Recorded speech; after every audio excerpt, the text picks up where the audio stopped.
This show is intended for adult audiences.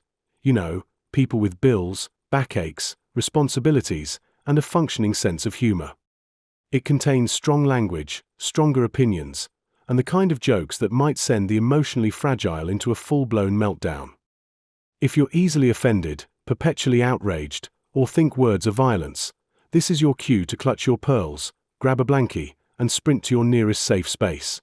Or, you know, just get in the sea. We won't miss you. For everyone else, buckle up and let's have some laughs. Rated D for Dickhead. You are coping and seething. You just can't accept what you're seeing. Hello, you dirty little boys. Are you interested in my body? I'm gonna come. Nice tits. A real setup of donkers, packing some Doban hunkeros. The power of one, the power of two, the power of man.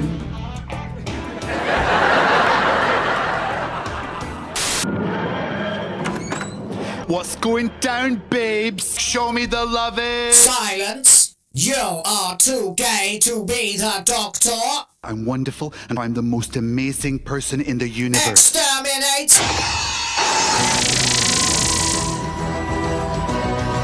These people are making a lot of money, print money, cash, Money, well, capitalism.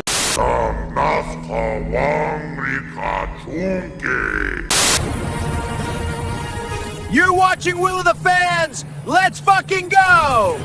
I'm afraid I've got some bad news. Bad news.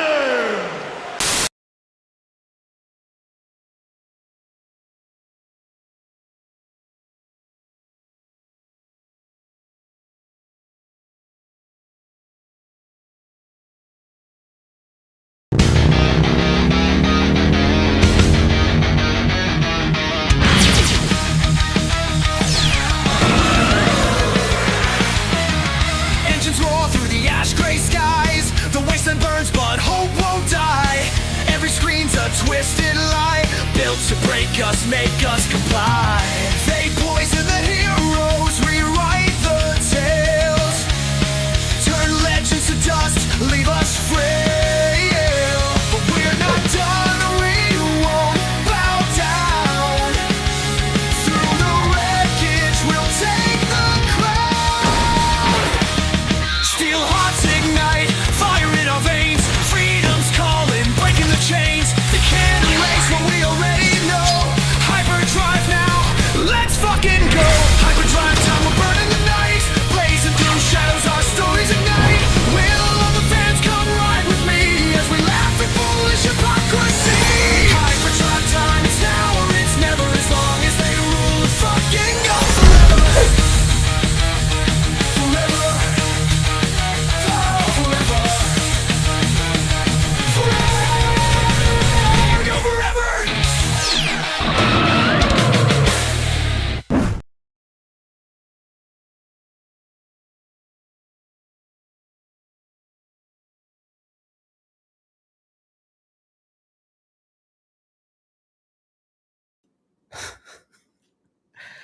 Can you guys see me? Can you hear me? What's going on? I have no idea, and all I know is my ISP can kiss my ass. Welcome to Hyperdrive Time. I have no idea what's going on. It genuinely is completely felted. My internet right now is utterly useless and shambolic. I don't know what the hell's going on. It's so slow. It's so fucking awful. I don't even know if you guys can hear me. I don't know what's going on. Ah, it's so nuts. I'm going to have to literally just message my wife quickly and tell her to stop using the internet because I can't even get 1 meg. It's crazy. I can't even see if I'm live or not. Great. What a fantastic fucking start. You here? You're here. Right, that's good. Am I here, though? That's the question. Can I be seen and heard? Am I, in fact, visible and audible in any kind of quality worth seeing and hearing?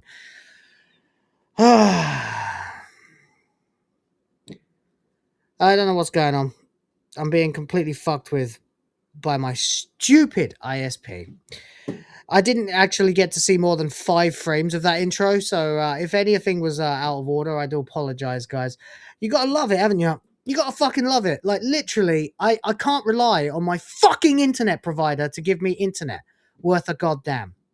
I swear to God, I'm switching. I'm going on Twitter right now, and I'm gonna fucking text them. I'm gonna say, that's it. I want to cancel my fucking account. You guys either find a way to provide me with the fucking price that I am paying for the product that I am paying that price for permanently without any fucking interruptions, or I'm out. I'll just go to your goddamn rivals instead. You sons of bitches. I still can't actually see what's going on. This is driving me absolutely insane. Absolutely fucking insane. I got no idea what's going on. I don't know if you guys can see me, if you can hear me. Yeah, okay. What's Hardy says you can see and hear me. Okay, that's good. That's good. I'm going to play a clip just to test and see if actually anything's... You are coping and seething. You just can't accept what you're seeing. Yes, you're coping and seething. The truth it is scalding, and now you are molding and coping so hard. Coping and seething. Absolutely fucking outrageous. I don't have a clue what's going on. Can't see, can't do anything.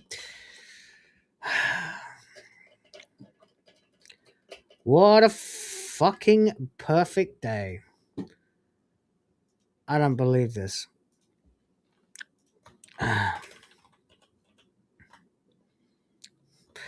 Alright.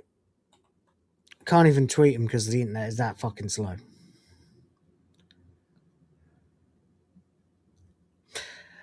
Tell you what, guys, I will be back in 2 or 3 minutes. Hold on, please. Just let me run the intro again and we'll start this fucking thing.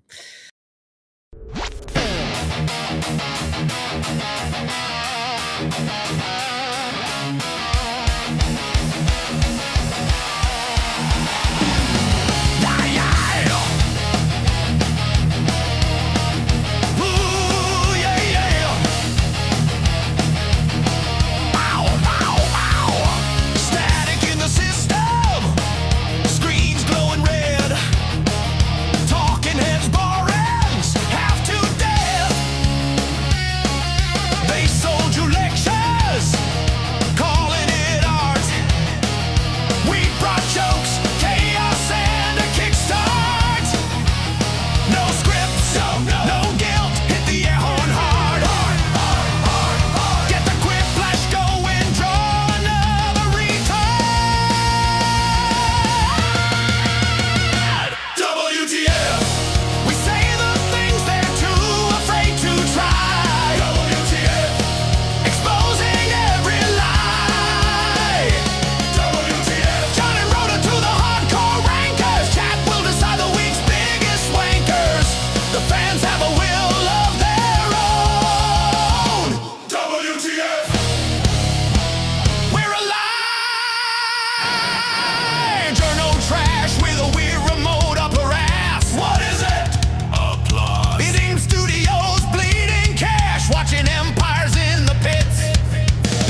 Right. Are we actually alive now? Can I actually be seen? Oh, look at that. Suddenly it works again. I swear to fucking God, PLDT. From literally 100 kilobits to 300 meg, and all I had to do was restart my router at the exact time my fucking live stream starts. God damn it, I'm so fucking... He's a smee. He's a smee. He's a smee. He's a smig. Hey. Useless bastards in this stupid fucking... useless. They literally can't do anything. They can't do anything without fucking it up. It's actually outrageous. They are so singularly fucking useless. I want to fucking tear them a whole new head off. All right, okay, hello, welcome. It's nice to be here. We have an intro to do, but we've already done it because it was a complete fuck up. So hello, how the devil are you guys? Welcome to HyperDrive Time, all that shit. We're going to look at the internet. It's going to be gay. It's going to be camp. It's going to be crap. It's going to be shit. And we're going to laugh at it because that's about the only thing we can possibly do before we tear our own eyeballs out and eardrums off. Help me fill the bar. Oh my God, what a fucking catastrophe that was. Let's just see who's here already. We got Rhoda with about 1 billion messages. Thank you very much for being here. Lilith is here as well. Appreciate you. Oh man, James OP is here as well, making fun of me for being a pro YouTuber. Hey, I was here on time. I had everything ready to go. They fucked me up. It's pro ISP. Fucking just because you're in the third world doesn't mean you have to behave like it, you know. They're perfectly fine, like 24 out 23.9 hours a day, and then they completely screw up, and it's always between like midnight and about 3 o'clock in the morning my time. I never know when it's going to be. There's no possible way. Today they just happened to do it at the exact fucking time that my live stream starts, which made me want to rip somebody's freaking head off. I'm going to go down there tomorrow and I'm going to ask them why this happens. Why does this happen every single fucking night? And why the hell has it continued even after I've sent multiple complaints? There we go. Sing Hugo is a fucking legend, already putting a bit more of a 1% more of a smile on my face with 1 membership for the GRIFT Force and the Princesses. Thank you so much, buddy. I appreciate you for that. It was a rough start. I've had bad starts before, but I've never been completely unable to have any idea what the hell is happening, and I can't even load the YouTube stream to be able to watch it because it's just that goddamn felted. Literally, I put like a speed check on in one tab and it wouldn't load. And when it finally did load, it loaded to 86 kilobits per second. 86. I had faster speeds when I was 16. Anyway, there we go. There it is. I suppose it is what it is now. And we're just going to have to get on with it. Looking like a twat for all of history. For anyone who ever watches this in future, it's all right. I'm probably in a much better mood by the time you're watching this. And this goes a long way towards helping me with that effort. So thank you. Help me create the future of the white race.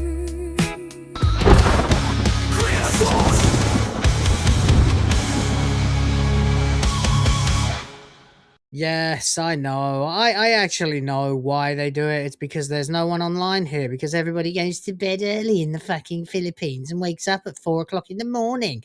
Well, fuck that. I don't, and I pay more than they mostly do. So, screw that. Anyway, had enough. Had enough of this bollocks. I really am tired of this. Eventually, when I can save up and afford it, I will just drop the fucking prerequisite money on Starlink and just never use the internet's Filipino fucking internet ever again. Oh my God, what a complete catastrophe. I hate things like this. I hate when technology just singularly refuses to do the very simple thing that I want it to do. Let's have a look at something funny at least. There we go. Let's have a look at something that's marginally amusing. There we go. That'll cheer me up. That'll help. That'll help. That's not what I want. What are you doing, Evie Mux? All right, we got 5mind.com for a meme or two. We got this lovely gentleman probably taking a break from screaming haram in people's faces to go and grift on the streets. Help, I have 5 kids. Someone giving him some donation there. A nice donation too. A very helpful donation. Yes, indeed. What else we got? What else can we say? Oh God, here we go. When you forgot you posed for a picture with the guy that you paid to assault you with a mystery liquid, then didn't go to the hospital, didn't change your clothes, made no effort to remove the mystery liquid, then hugged people at the end of your town hall with the mystery liquid. Apparently it was apple cider vinegar, guys. But yeah, it looks like Ilhan Omar is about to be discovered for a massive fraud. You can't go from having like $1,000 in your account to 5 million in a year for no reason. But she has. And seems that people are going to be finding out why very, very soon. So, ha ha ha ha, fuck off back to Somalia, you bitch. There we go. Anyway, I hope you're all having a lovely time. We've got lots of things to talk about today. We've got lots of things to talk about because there is so much random new news. A bunch of stuff. Like, I was looking for news all weekend and there was almost nothing. And then suddenly about 20 new stories dropped straight off the trot. It was actually outrageous. First thing I want to talk about, though, Catherine O'Hara. Sorry to hear about this. Award-winning comedic icon has died, unfortunately, at the age of 71. Obviously, most people will know her for playing Kevin McAllister's mother in Home Alone. But, of course, she was in a lot more than just Home Alone 1 and Home Alone 2. She was in loads of movies, including Beetlejuice and, indeed, Beetlejuice. I think that was probably the last time her name really came up. It was about 2 years ago. Big time shame, and a lovely lady by all accounts. A little bit intense. I saw her on like Whose Line Is It Anyway a few times, and I remember thinking, man, I would not want to get stuck in a room with her. She looks like she's a lot to handle. But very good actress, very funny. Her Brooke Shields impression, I'll always remember seeing that when I was like too young to really know who Brooke Shields was or why I would care. But yeah, very funny lady, and very sad that she passed away. Saw a nice little clip of her earlier on today, where she was in some busy place. I don't know, it was like an airport or a train station or somewhere.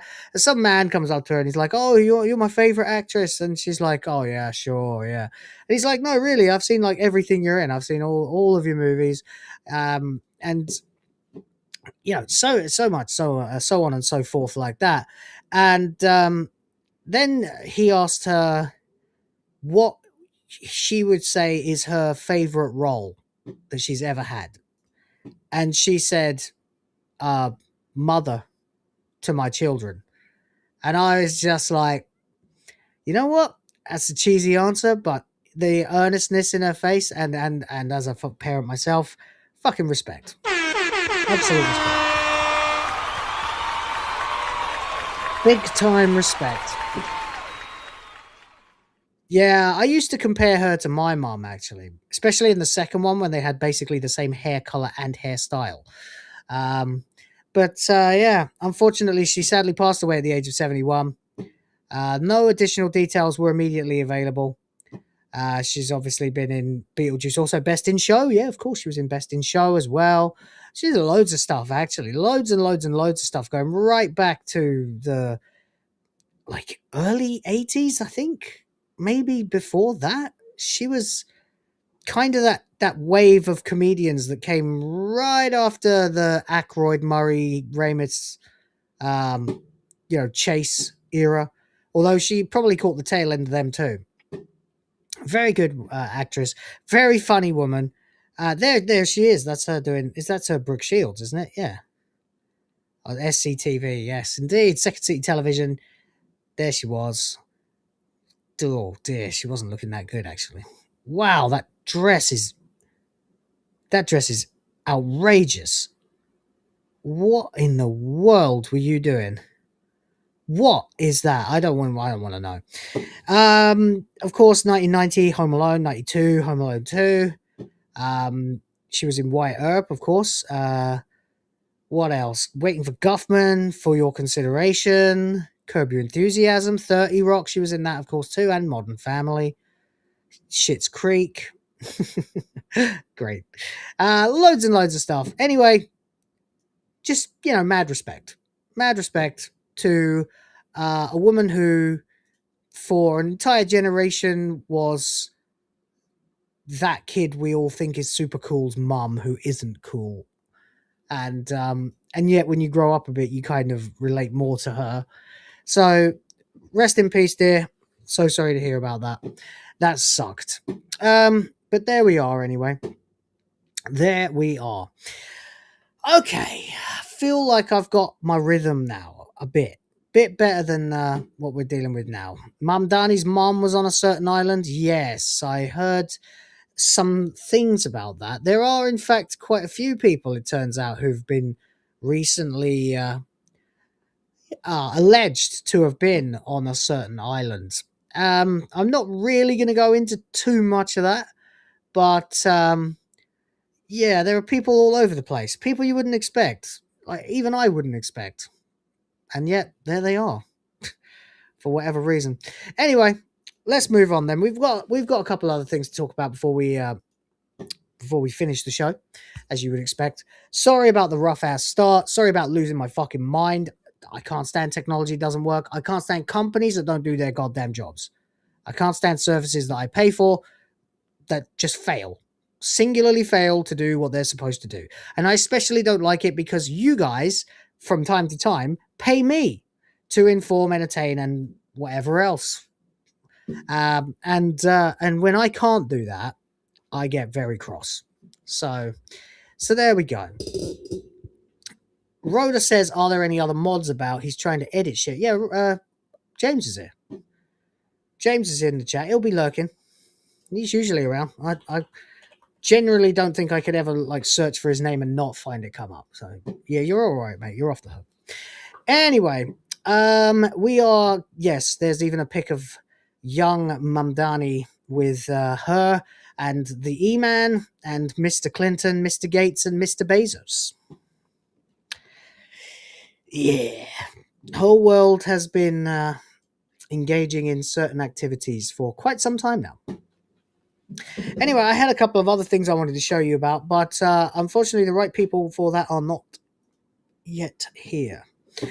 But I do appreciate the gesture. I was going to say, of course, if you can, please do me a favor, like the stream, slap the love button a few times, give it a rub, see if it gives you a squirt in the face or something like that. And at the end of it all, it would be really nice if we could fill this limit bar up so that I can justify my continued existence on YouTube. That would be fantastic. Thank you very much. If we can get the bar today, I will show you the boob ads. I will also extend the stream if we can do it within 2 hours. And yeah, you know, I'm also thinking I will probably start doing gaming streams a bit more, but I'm not sure exactly what time of day I'm able to at the moment. It would probably overlap a bit with Smash JT, which I'm not particularly fond of because I don't like streaming on top of my friends. No matter how many of my friends decide to start streaming on top of me, I still think it's a shit thing to do, so I don't do it. However, if it's just a tiny little thing like that, it'll probably not even make a dent. So I'm thinking about doing some extra gaming streams, possibly in the afternoon, possibly after I get my editing done, or if I've made significant enough headway on it. But I want to hit these goals so that I can take a couple hours off and play some more games for you guys. So that will be contingent on the goal as well. And I really, really hope that you'll help me out to hit the goal. So thank you. Grifting over. Not going to grift anymore. I'm literally just not going to bother. I'm going to talk about something that has quite alarmingly pissed me off. But before I do that, Mr. Sardoc the Spamfish himself is here for £2 freaking pounds. Thank you so much. Literally just to tell me I'm shocked, quote unquote, Kaya 2025. Free Kaya. I don't know where that freaking clip of mine has gone. It's actually really annoying. I can't seem to find it. Give me a moment and I will try, but I don't think I'll be able to find it in time. It's going to drive me nuts now if I can't find it, but it is, it's a very funny clip. Instead, what I can do is I can give you Hassan being a phony, baloney Chinese person. Hello, I am Chinese man. I wear conical hat. You like? That's actually worse. Sardoc, you're a fucking legend. Big love, brother. Thank you so much for the £2. Rhoda for another £2. Just literally says like this. That's right. Exactly like that. Exactly like that. Please feel free to bombard me with these things because I'm very happy to receive them. I love the interaction, and more than that, I love the money. I'm not going to lie to you. Why would I? It's fucking obvious, isn't it? And of course, don't forget, if we can get the fivers up, we'll be doing the old thank you for $5. If we can get 10 of them, there'll be bonus boobies. So, think about it. Maybe it's up to you. Whatever you think. I don't know. But there we go anyway. Okay, we have some other topics to talk about. Before we do that, thank you, Rhoda. Appreciate you, man. Fuck it, here.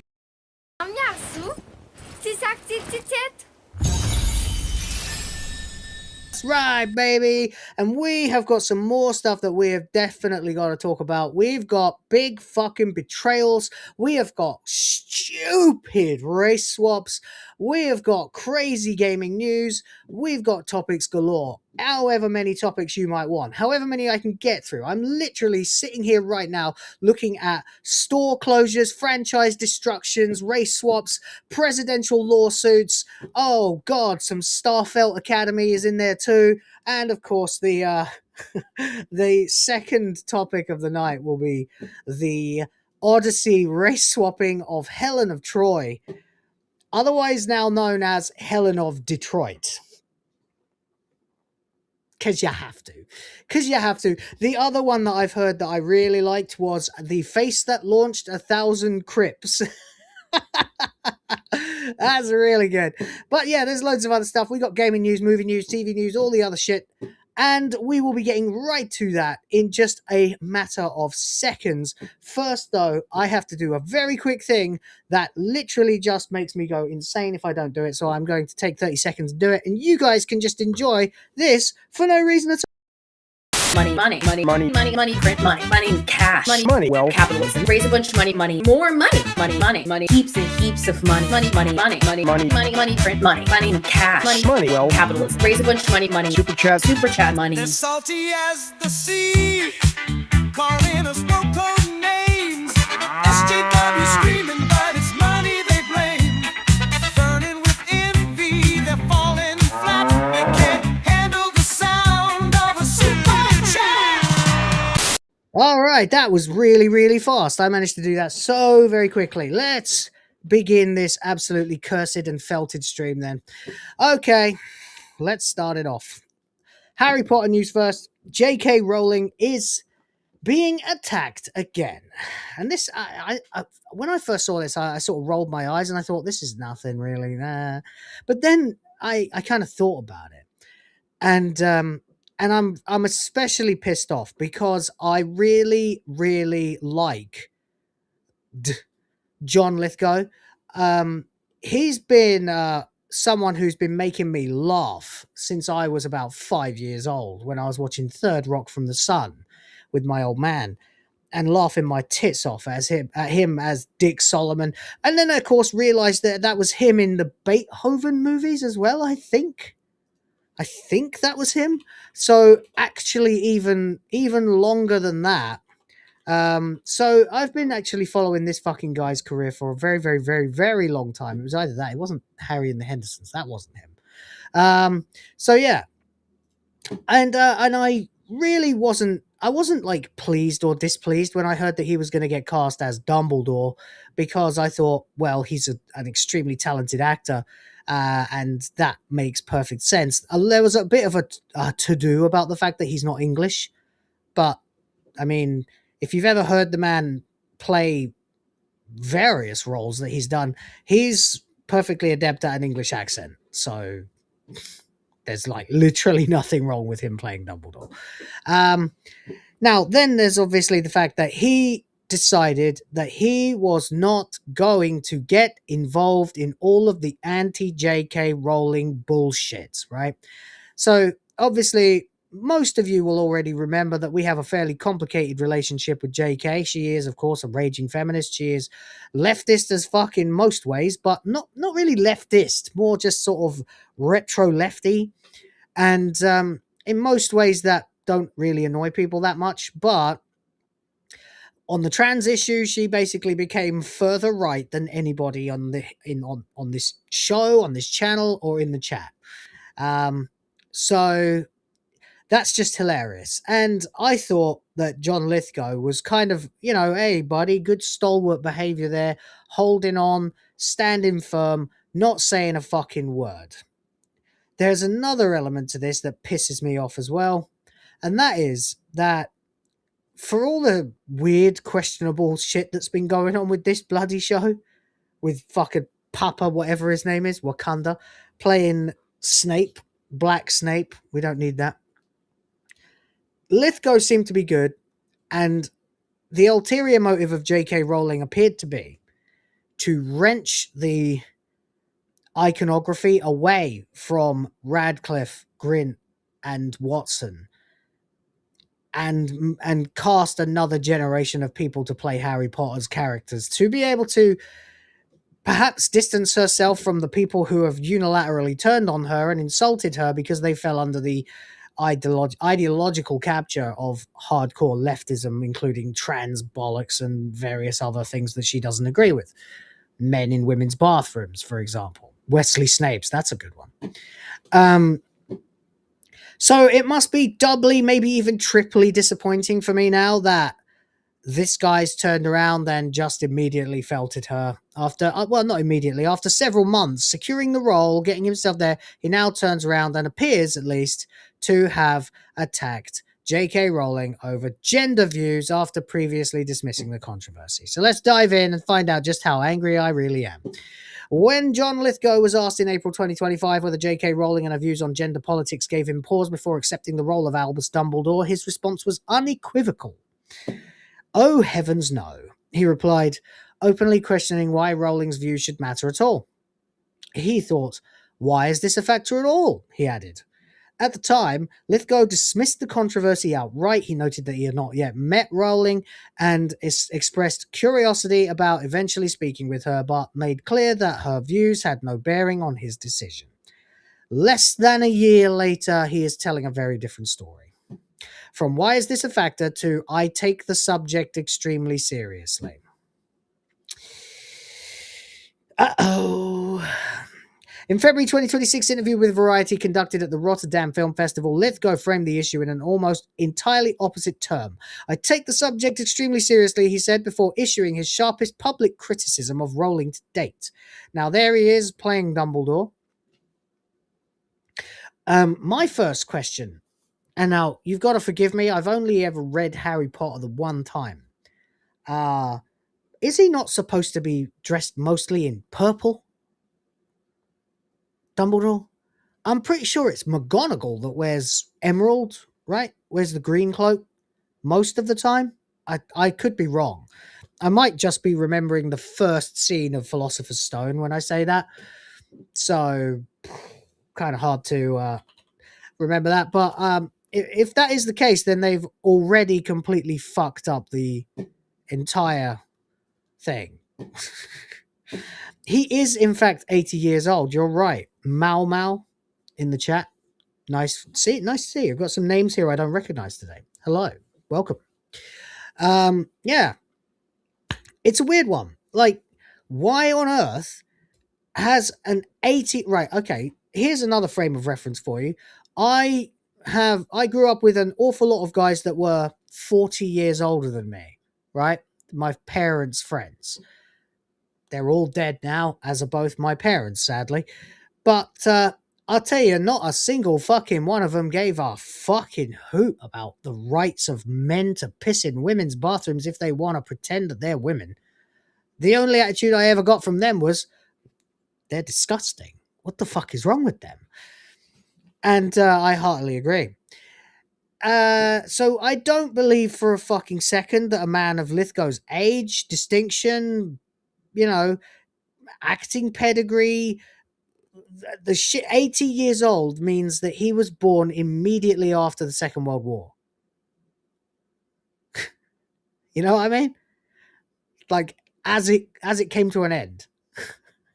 He literally, that's when he was born. He was born right after the Second World War. I'm sorry, but I fail to comprehend how anyone born from that era could possibly think that any of this modern bullshit makes even a lick of sense for even a goddamn second.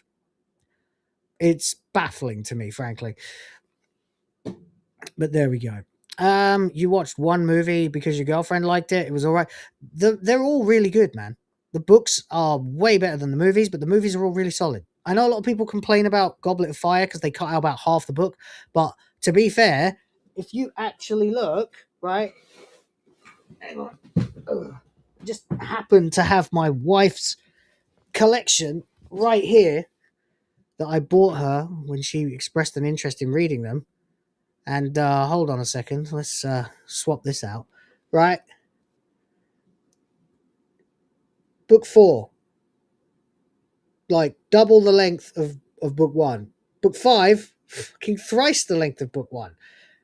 It's an interesting thing. But the books are really good. Very, very good, actually. I resisted them for 20 years. Finally, I made a cultural exchange with one of my best friends. I told her, while I'm going to the Philippines, you can read all of my Naruto books. I have the entire series here. And I'll read and watch Harry Potter. And I said, like, you can come to my house. You can borrow all my Naruto books, 2, 3 at a time, whatever you like. Read it all. And because I was of the opinion that Harry Potter's story and Naruto's are actually kind of similar. So I then came to the Philippines and only able to use the local bar's Wi-Fi at first. God, no one even told me how to get a SIM card here. It was like 3 months before I had a fucking SIM card here. I was completely lost for the first month. It was hilarious. I sat, downloaded, and watched all of the 8 Harry Potter movies. There are only 7 books, right? Yeah. And then, and I really, really enjoyed them. And then years later, I bought the books for my wife and read them also myself. So it's a relatively new thing that I got into, but I very much enjoy and have a lot of respect for the Harry Potter thing now. So, and she never actually bothered to read Naruto, so fuck her.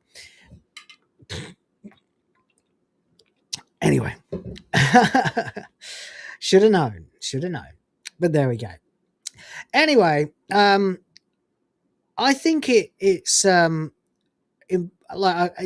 important story because when's the last time someone came along and created something as genre culture defining as Harry Potter? Star Wars? Like, when was the actual last time? Pokemon? That was after Harry Potter. No, it wasn't. It was right before it. I don't know. I think it's up there with the best works of fiction that exist. So it deserves respect, and she deserves to have a cast to be able to play it, to be able to continue to milk that fucking money from it without having to listen to the deranged ramblings of little shits like Emma Watson and Daniel Radcliffe every time they decide that they're going to turn around and felt her because they think that men can be women and women can be men, which of course they cannot. So I come back to the original point here. A man like Lithgow should have even more clear black and white views on something like that issue than even I do. It's baffling to me. He says, she has created this amazing canon for young people and it has jumped into the consciousness of society. He says, it's about good versus evil, kindness versus cruelty. I find her views ironic and inexplicable. Oh, you do you? Well, you see, Mr. Lithgow, if you're watching, some of us find the mutilation and castration of otherwise healthy and normal children based on ideological reasoning and the capture of their parents and brainwashing of an entire generation to be more morally abhorrent and evil than just saying, sorry, your delusions are just that. It's just my take, you know. But I think personally, it's kinder if I turn around to the 0.000000001% of the population with gender dysphoria and tell them I don't give a fuck, than it is to take a bunch of children who get swept up in the trendiness of it, ruin their lives, and make them ultimately self-delete, joining the 41% before they're 41 years old. That's just my take. I that's where my scale lies. Fucking crazy. Somebody has hit this guy over the head with the fucking great big book called My Two Dads or Santa's Husband or whatever the fuck those books were. Grave 1383 says, how many struggle sessions did it take for him to have that opinion? Right? Exactly. Those two positions, why is this a factor of all, and I take the subject extremely seriously, are not complementary, they are contradictory. Correct. Phrased like how I would write it. I always write, that's not this, it's that. In April 25, Lithgow dismissed the controversy as irrelevant. In February 26, he reframed it as a matter of ethical weight and personal concern, but not a big enough concern to turn away that big Warner Brothers paycheck. Every second you're going down in my estimation, man. This is not a subtle clarification or a gradual evolution of language. Rather, it is a rhetorical reversal. Abso-fucking-lutely. It doesn't make sense. He's been paid or coached or bullied or, you know, had his Zimmer frame nicked or whatever. It's actually quite impressive, to be honest with you, to know that he's 80 years old running around in a wizard's costume on the beach with a big-ass beard like that. That's pretty damn impressive. It's got to be said. Criticizing Rowling while distancing her from the series. Lithgow's revised posture does not stop at criticism. It is paired with a deliberate effort to separate Rowling from the Harry Potter television series itself. This I don't like at all.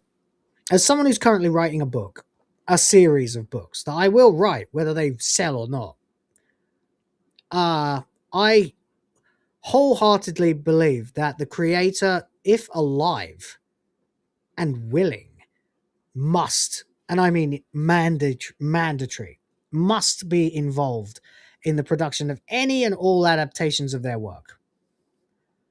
I can't think of a reason why you wouldn't want to be, and I can't think of any reason that someone would be able to come up with to distance themselves from the original creator. Unless we were living in this particular era, with this particular pattern of behavior, with this particular method of thinking that suggests to you that it's more ethical to cut the genitals off children than to just tell them that their delusions are only delusions. Clown World.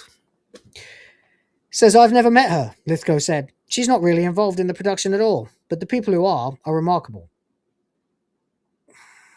He was Winston Churchill too. He's very good in that role. This is very disappointing.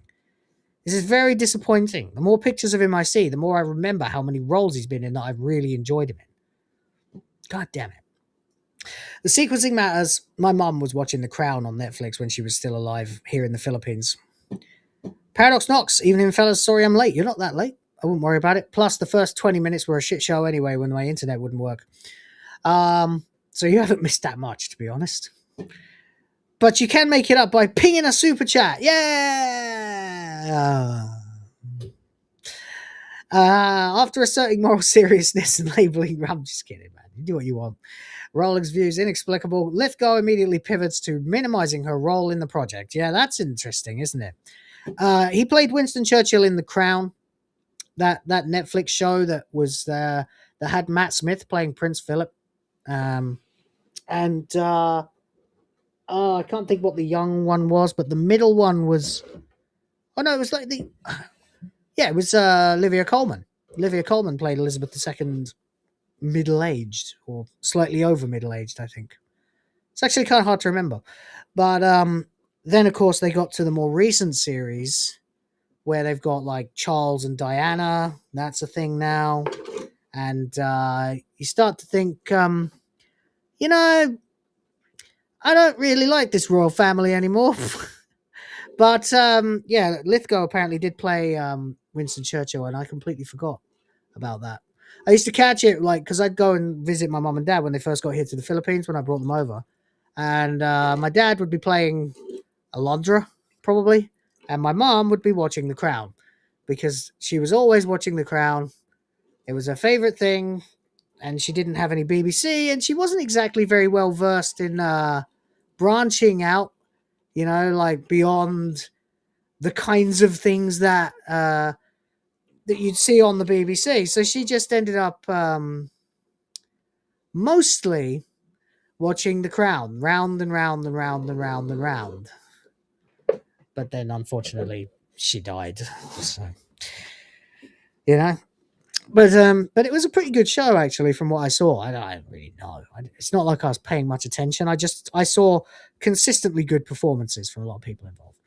But there you go. So he starts off by insulting her or criticizing her. Then he minimizes her and then talks about how great the production team are, etc., etc. Does she even have a say in whether they cast, you know, Papa Shango, whatever his name is, to play Snape? Because I'm starting to think no.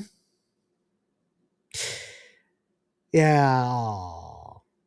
Sardoc says he loved how it went from a yeah to a yeah. £2. Well grifted. Thank you very much indeed. Appreciate you, sir. It would help me out massively if we hit the goal today. Yeah. I'm going to be straight with you. There's no day where that's not true, but it's especially true this month because I've had a lot of fucking expenses. So, you know, a little bit worried, actually. The author is an executive producer on the project and has always maintained a tight hold on creative choices within her Wizarding World universe. Yes, exactly. She's never given away power for nothing. She's always wanted to be massively involved. She's always been massively involved. She's always going to be massively involved. I don't know what he's talking about. It's a bit strange. Says she had previously discussed reading the show's script, which she described as so good. Okay. Her views are rooted in personal experience, notably absent from Lithgow's remarks, if any acknowledgement of the context Rowling herself has repeatedly provided regarding her views on gender. By the way, for anyone who doesn't know, it's pronounced Rowling. That's how she pronounces it. So, she has stated on multiple occasions that her stance is informed by her own lived experience as a survivor of assault and domestic abuse, of course, as well as concerns about safeguarding women's single-sex spaces. This is why the woman has a very, very, very clear and obvious and very good reason to oppose letting men into women's only spaces. She was, you know, the R worded. Rolling on the river. Rolling! Fuck. My ex used to sing that in our band. That's about the gayest thing you've ever done in chat, Sardoc. Just saying. Even like the times when you've alluded to like enjoying men, that was gayer than that.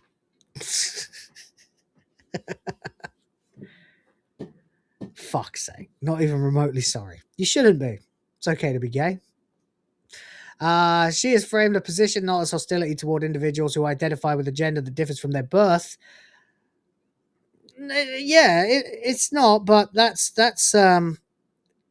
see, I'm sorry. I'm much worse than Rowling, okay? Can we just stop using 20 words where 3 maximum would suffice? Individuals who identify with a gender that differs from 13? Can't be. No, 11 words. Fucking hell. Individuals who identify with a gender that differs from their birth. 11 words when you could just say mentally ill people. Or you could just say nutters. You know? Nutters. But But as a woman's rights issue shaped by trauma, privacy, and personal safety, a distinction frequently ignored or flattened in public discourse. Yes, indeed. All right, so I mean, that's basically all we're going to get. Ironic and inexplicable. No, it's not ironic because she's not cruel. She doesn't have a malicious intent towards anyone. She literally just says they can go ahead and live, but they should not be allowed into the fucking private quarters of biological women who are much weaker. I mean, she's been vindicated near constantly on this as well. Look at the Olympics when we saw that guy brick the other one in the face, the biological man who lamped the Italian woman in the face, and that was it. She tapped out. 4 years of training to run into the fist of a male and have to quit. Disgusting, disgraceful. And that's before you get into the actual issues. I have 2 little girls, right? I don't want to live in a world where if they ever go into a public bathroom, a bloke can come in. I mean, no. That's enough for me to be like, not remotely tolerant of that. And no one ever will be, except the ideologically captured and the people being bullied by them, which is what I suspect is really going on with Lithgow here. And she was forced to apologize too. And then we had all that shit last year as well with Emma Watson when she came out and tried to build a bridge, only for it to turn out that she had actually slipped her a note apologizing whilst literally talking shit about Rowling on stage moments earlier or at the same time. Just saying, yeah, sorry. None of these people really believe it. The only ones who do are the actual fucking people, the real dumbass, Luddite, fucking brain-dead, dumb monkey shitheads who go to university and get ideologically captured. The truly enraptured Marxist trash. They don't have a fucking clue what the hell is going on. They think they're right. They've been convinced of it. They've been Yuri Bezmenov, demoralized, and now is destabilizing. And we need to stand up and just say, no, fuck you, no. And Lithgow, you don't really believe that. You're just a puppet. Pathetic end. Just try not to be the second Dumbledore to die while not finishing the role. You're already 80. Fuck. All right, there you go. Speaking of weird shows that are, or movies or media properties that are seemingly rushing headlong towards controversies they could have easily avoided. Hang on a second. It's time to talk about the Odyssey, because this is the only one that's even stupider. Even stupider. Well said. Thank you. Lupita Nyong'o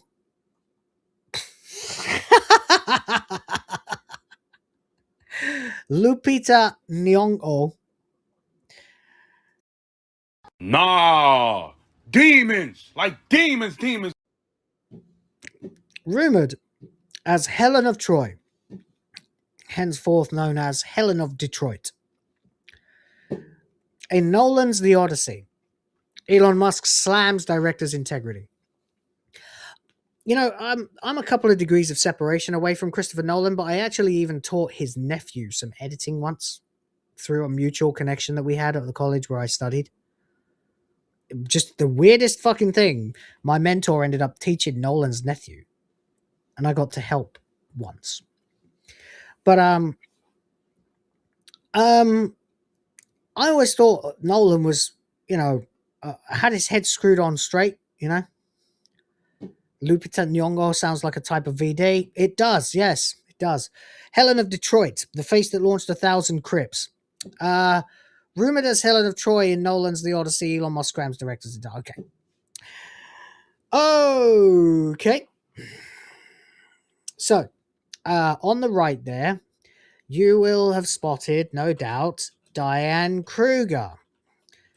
Diane Kruger is a beautiful woman, or at least she was back in whatever year they brought out Troy. You might know her from Inglourious Bastards or National Treasure or some other movies, but most people know her from either Inglourious Bastards, of course, or, in fact, perhaps Troy itself, where she played Helen of Troy. And very well indeed, because she looks exactly like Helen of Troy as described in Homer's fucking writings. She has golden hair and a fair complexion. I don't know how many times I have to say this kind of stuff, because, you know, I really shouldn't have to say this kind of stuff. I have to say it about Snape. I have to say it about, like, people who actually existed. I have to say it about Anne Boleyn. I have to say it about Cleopatra. It's kind of baffling, actually. Like, genuinely baffling that we are still in any way having this kind of conversation. We should be well past this by now. I'm sorry, okay? But let's just explore for a second here exactly who Helen of Troy is, right? So Helen of Troy is the beautiful, and yes, I don't care, it was 3,000 years ago, Aryan looking fucking woman who launched 1,000 ships, the face that launched 1,000 ships. She apparently came into being because Zeus turned into a bird or something, I can't remember what it was, and banged her mom, who was the queen of Sparta or something, and then she hatched out of an egg. It's really fucking crazy. Ancient Greek Homeric writings are fucking crazy. But yes, a 3,000-year-old story, you know. 9th century BC, Homer was alive. And he absolutely wrote this character to be exactly what they ended up getting Diane Kruger to play. Blonde, blue-eyed, pretty. And we have this woman.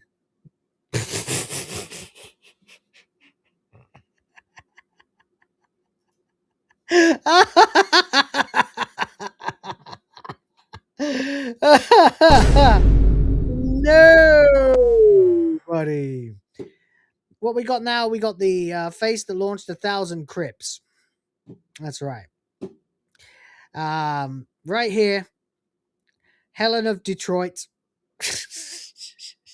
Sorry, I didn't make up either of them, by the way. I heard them on X earlier, but they are very funny. Especially Helen of Detroit. That really cracks me up. She's here, inexplicably, an African woman, 3,000 years before Christ. Sorry, no, 1,900 years before Christ. 3,000 years before the modern day. An African woman in Greece as the face that launched 1,000 ships. Sorry, but I know Greece is not, like, far. You know? I mean, they're all Mediterranean, right? But she does not look like she's from Egypt. Okay? So it's very unlikely that they would have found her anywhere in Greece. You know what I mean? It just doesn't strike me as very believable, considering, yeah, sure, North Africa, Northeast Africa, and Greece probably had some dealings. They definitely did have some dealings. Egypt and Greece, but wherever she's from, that ain't Northeast Africa. That we're talking like Middle Africa, possibly Ghana, Nigeria, or somewhere like that. We are not looking at Egyptian. And of course, we had the same issue before, didn't we, when they cast Cleopatra to be an African woman, and Egypt sued Netflix. Egypt actually sued Netflix. Most disappointing of all, I suppose, is the fact that I was kind of looking forward to this, and now I'm not going to see it. Sorry, but I just don't support race swaps. I find them racist. But anyway, and who is this bitch anyway? I feel like I've seen her face before, but I don't want to assume I have, because I might just be being racist myself and thinking that she looks like someone else that I have seen. Who is she? What's she been in? Let's have a look. She's Kenyan.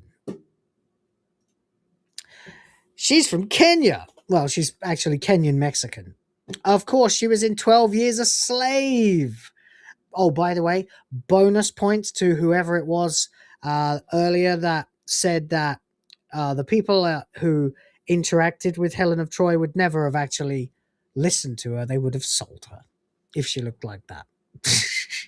But actually, that's not even strictly speaking true either, because there's nothing particularly about skin color that makes you more like or less likely to become a slave. But we're going from... So if she's from Kenya, yeah, exactly what I said. She's from fucking east, southeast, whatever you want to call it, Africa. At which point, she might as well be from Madagascar if you're going to cast her as Helen of Troy. It doesn't make sense. It's completely insane and insulting to our intelligence. Yes, she was also in, Wakanda Forever.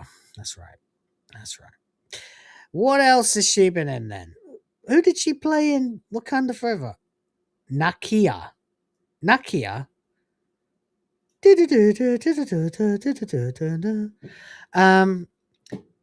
No. All right. I don't know who she plays. I didn't see Wakanda Forever. Oh, wait. It was in Black Panther? She was in Black Panther, huh? Oh. I don't remember which character that was. She was in 12 Years a Slave. Then she was in Black Panther. Then she was in a movie called Us. But there were 6 years in between 12 Years a Slave and Black Panther. So I guess she wasn't getting that many jobs. Then she was in... Oh, no, she was in Queen of Katwe, which is some Disney shit. What else? Oh, she was in The Woman King. Wait. She was in The Force Awakens? Oh, don't tell me she played that orange-faced wrinkly bitch blatantly, didn't she? Maz Kanata. She's the voice of Maz Kanata. A good story for another time. I don't like this woman. She was in the 355, guys. Do you even know what the 355 is? Does anyone even remember the 355? She was in the 355, which is this movie. It was like an action thriller that came out in 2022. It was supposed to be kind of like an Ocean's 11 kind of thing, but I think.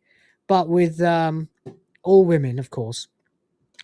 And it actually starred Diane Kruger as well, which is kind of ironic. So she... Literally, the 355, she was there with Penelope Cruz, Lupita Nyong'o, Bing Bing Fan. Well, that's an unfortunate name.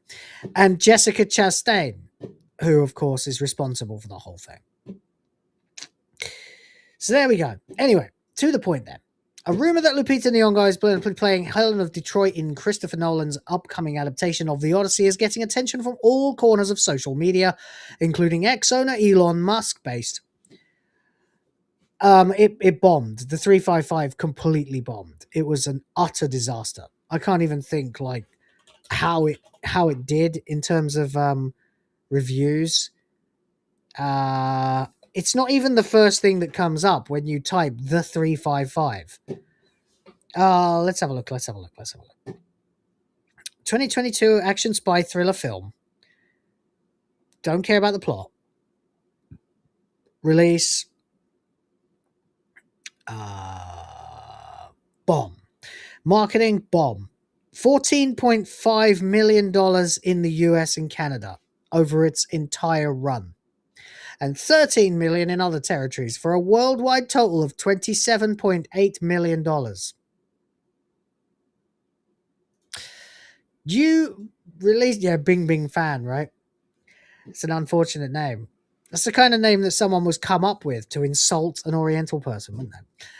What's her name? Bing Bing Fan? No, actually, her name's Mary. But yeah, the 355 came out and released to no interest whatsoever. 56% female audience, so 44% male, for a grand total of $27.8 million. Great.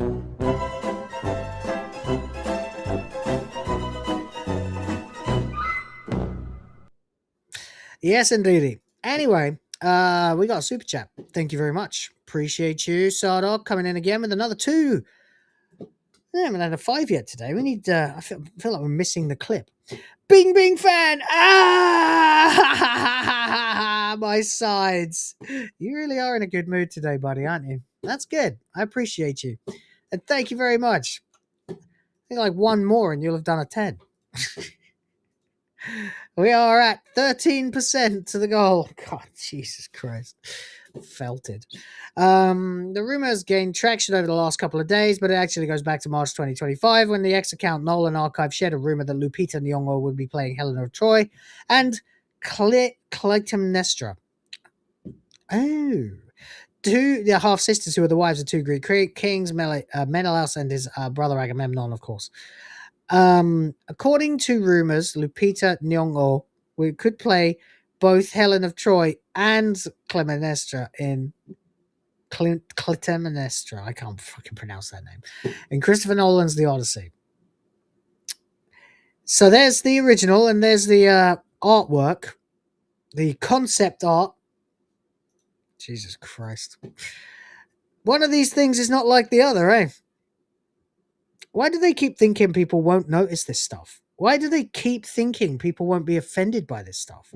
Why do they keep thinking we're so stupid we won't notice? Oh, Helen of Troy? Yeah, she was black. Nah, the movie told me so. But she obviously wasn't. I mean, even having blonde hair back then was rare enough. In Greece? Mediterranean? I don't think I've ever met a fucking blonde Greek. Maybe one. Did go to school with a guy who had kind of blonde hair. He was Greek. But anyway, if you're unfamiliar with the Greek myths that informed Homer's epic poems, the Iliad and the Odyssey, Clytemnestra, and I can never pronounce that, and Helen share a mother, Leda. However, while Blah Blah's father is Leda's husband, Spartan king Tyndareus, Helen is said to have been fathered by Zeus, the king of the Greek gods. That's right. Zeus transforms into like a fucking swan or an eagle or something, fucks Helen of Troy's mother, and she gives birth to her in an egg.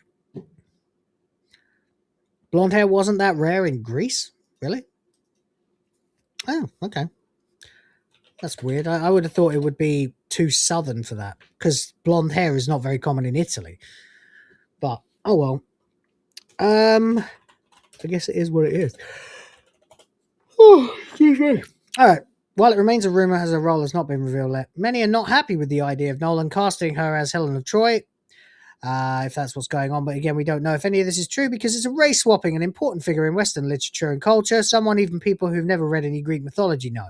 And while Nyong'o may not be playing Helen, the presence of other black actors in the film raises questions. For example, Travis Scott. Travis Scott? The music dick from WrestleMania? What the fuck? Travis Scott.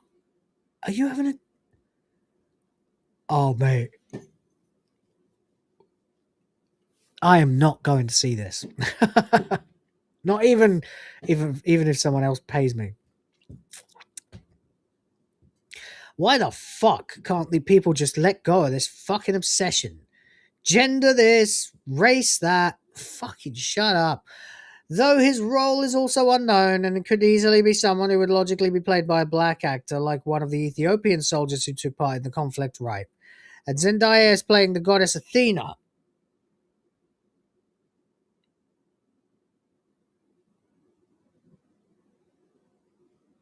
Zendaya is playing Athena.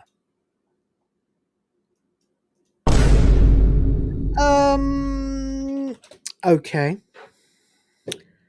Okay. Let's have a look. Athena.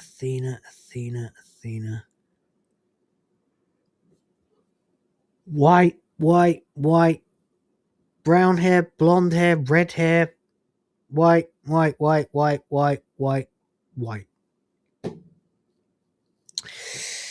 Interesting. Zendaya, huh? Absurd. But for many, Helen of Troy would be a step too far. One such person is Elon Musk, who declared that Chris Nolan has lost his integrity in a comment to another ex-user posting about the rumored casting. Certainly. Yeah. Clearly he has, if they're entertaining the idea of casting her as Helen of Troy. That's maddening. Absolutely insane. Oh, well, I mean, look, the thing is, this is going to be one of the most expensive movies that's ever been made, right? I don't know what the budget is.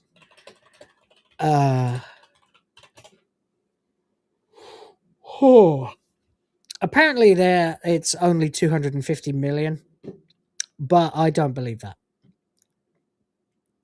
Yeah, I don't believe that. It will be more than that. It will be much more than that. There are like 30 main people cast in it already. We've got, let's have a look. Hang on. Full cast Odyssey so far. You got Matt Damon, Tom Holland, Ellen Page, Zendaya, Robert Pattinson, Anne Hathaway, John Bernthal, Charlize Theron, Travis Scott, fuck's sake, John Leguizamo, fuck, I'm definitely not watching this. Don't know who that is, don't know who that is, don't know who that is, don't know. There's loads of them though. There's a lot of people here that you will have heard of, but there's none. Okay, there's a lot. That's it. Apparently, those are the big ones. I'm sure Michael Caine will find a way in there too, or something. But I don't know. Anyway, this is just becoming a shit show. This is just becoming an absolute disaster. I genuinely can't think what the fuck he could do next. Ginny replied to Elon Musk, completely agree, adaptations should respect the source material's intent. Homer describes Helen as the epitome of Greek beauty from Sparta, fair-skinned, golden-haired, the ideal of Hellenic perfection that launched 1,000 ships. Changing her race isn't diversity, it's... Do we have the quote? No. All right, we'll have a look for it ourselves then. Isn't diversity, it's erasing the cultural and historical specificity that defines the story. Imagine recasting Celie in The Color Purple as white or East Asian would fundamentally alter the lived experience of the intent Alice Walker wrote. Same principle here. Stick to the descriptions people have clarified in their minds for millennia, or at least acknowledge why you're departing from them instead of pretending it's seamless. Yeah, strongly agree. Strongly agree. Wholesale agree. No question. But there we go. Oh yeah, where's Pedro? There's no Pedro Pascal in this. This isn't a movie. But there you go, yeah. So that's where we're at. We are now in a situation where even your bankable, trusted super filmmakers like Christopher Nolan can at any point turn around and just insult your intelligence by appearing, we don't know yet, it's not confirmed, to have cast this Gress as Helen of Troy. Womp womp. Honestly, if this is the way it's going, I'm really not going to bother going and see the Odyssey. I'll find some other way to watch it. Insane. Fucking sane. Anyway, there we go. That'll do for that. Let's move on to another topic. There are a couple of little topics I wanted to get to. Just a second. Here we go. All right, this one's going to bum people out in the UK. But let's get into gaming for a little while. The UK retailer, probably the most famous and or prestigious of the games retailers that still existed, is closing its remaining standalone stores after entering administration. Wow. I've been out here so long, I've literally never even seen an Xbox One sign in a game store. But yeah, Game. Game was the place you went to buy your games, if not Electronics Boutique or later Game Station. But Game was around for a long time, and they are closing. That is it. Done. It's a bit of the end of an era, you know? Not really cool. Last week, the historic British video game store filed a notice of intention to appoint administrators, putting creditors on alert for the second time in just over a decade. Now, according to the game business, the Frasers Group-owned business has decided to close its 3 remaining stores, marking the end of Game as a standalone retail presence. Game's website will continue to trade as usual, and the retailer will continue to operate as concessions within Sports Direct or House of Fraser stores, with over 200 positions currently. Game has been winding down for several years. Apparently they're done. Closing stores as their leases come up, and last year shutting its HQ in Basingstoke. In April, it moved most of its staff onto 0-hour contracts before cutting back its management team. Game previously struggled in the 2010s, entering administration in 2012 and closing nearly 300 stores, before it was rescued by Frasers Group in 2019 in a £51.5 million presumed bailout deal, whatever. Boy, they don't look like they used to anymore, do they? As a result of acquisition, Game has in recent years wound down its pre-order business, trade-in programs and reward schemes. Historically, Game had been one of the UK's most significant retail brands for video games, founded in 1992. Game grew significantly over the following decades, acquiring Virgin Games, Electronics Boutique and GameStation. They acquired GameStation? Really?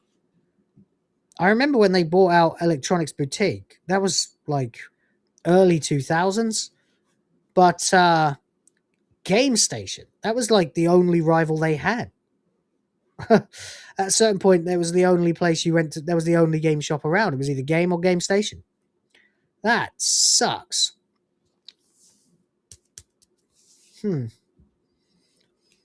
Anyway, gaming is our core business, they said, and we will be the last man standing selling physical video games. It's fucked, isn't it? And it's especially fucked now because there are so many people who are demanding physical video games. Like, we need physical media.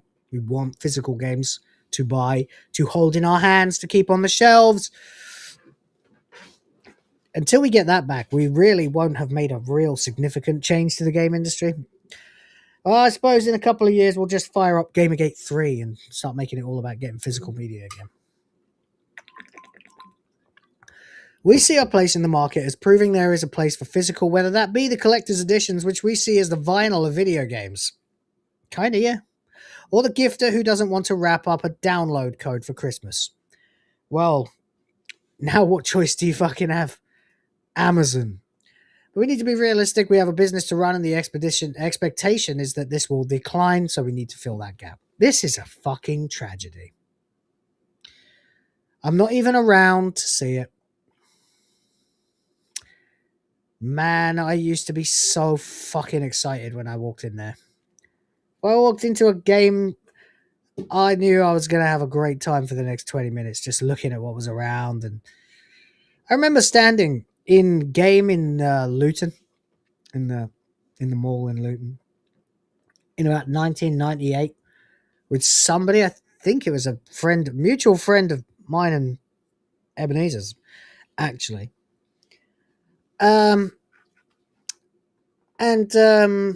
We were looking, just literally watching the Final Fantasy VIII trailer, the intro sequence, basically, to Final Fantasy VIII, a year before the game came out. Just over and over again. We stood there for an hour, just watching it. Over and over and over and over and over and over again. Fucking crazy. I wonder whatever happened to that guy. He disappeared. He knows what I'm talking about. Or who, anyway. But that is a terrible fucking shame, man. I got so many memories of game. I used to think it was the coolest place around. When I was about 12, 13, you know. God damn. Yeah. Game shops used to be so cool, but you could tell they weren't doing well. Because they started filling themselves up with just endless fucking amazing amounts of stuffed toys, stupid crap like that. You know? Peripherals, collectibles, fuck all games. But yeah, you can even see it here. Look, there's just bunch of fucking Kirby and Bowser and I don't know if that's Pokemon plushies in the just loose in there. Like, why would you want that? Oh well, that is a terrible shame. That really is. It makes me appreciate the fact that there are actually physical video game stores here in the Philippines. They're in the malls. You can actually go into a game shop and buy physical games here. And there are these shops that are like, I don't know what to call them. They basically have glass cases that you can rent if you have an online storefront, and then you can sell out of them. And so you've got a small physical presence to display some of your stuff. And you get all kinds of cool stuff there. The old retro video games and consoles, Pokemon cards, all kinds of stuff. Not just nerd shit either, like fucking gold chains and cameras and phones and all kinds of stuff. Trainers. Yeah, I used to hang out and game all the time. Just hang out. Still wasn't as cool as when I did my work experience in a privately owned computer game shop in 2000. That was the fucking best. Especially because it happened to be the week that the first week Majora's Mask came out, second week PS2 launched, and I was working in a fucking game shop. What a time to be alive that was. 15 years old, and I get to unbox one of the first PlayStation 2s just to set it up and test it. Amazing. But there we go. As a result of the acquisition, game has in recent years wound down its pre-order business. I read all this already, I'm sorry. That is fucking terrible, man. That sucks. That really does suck.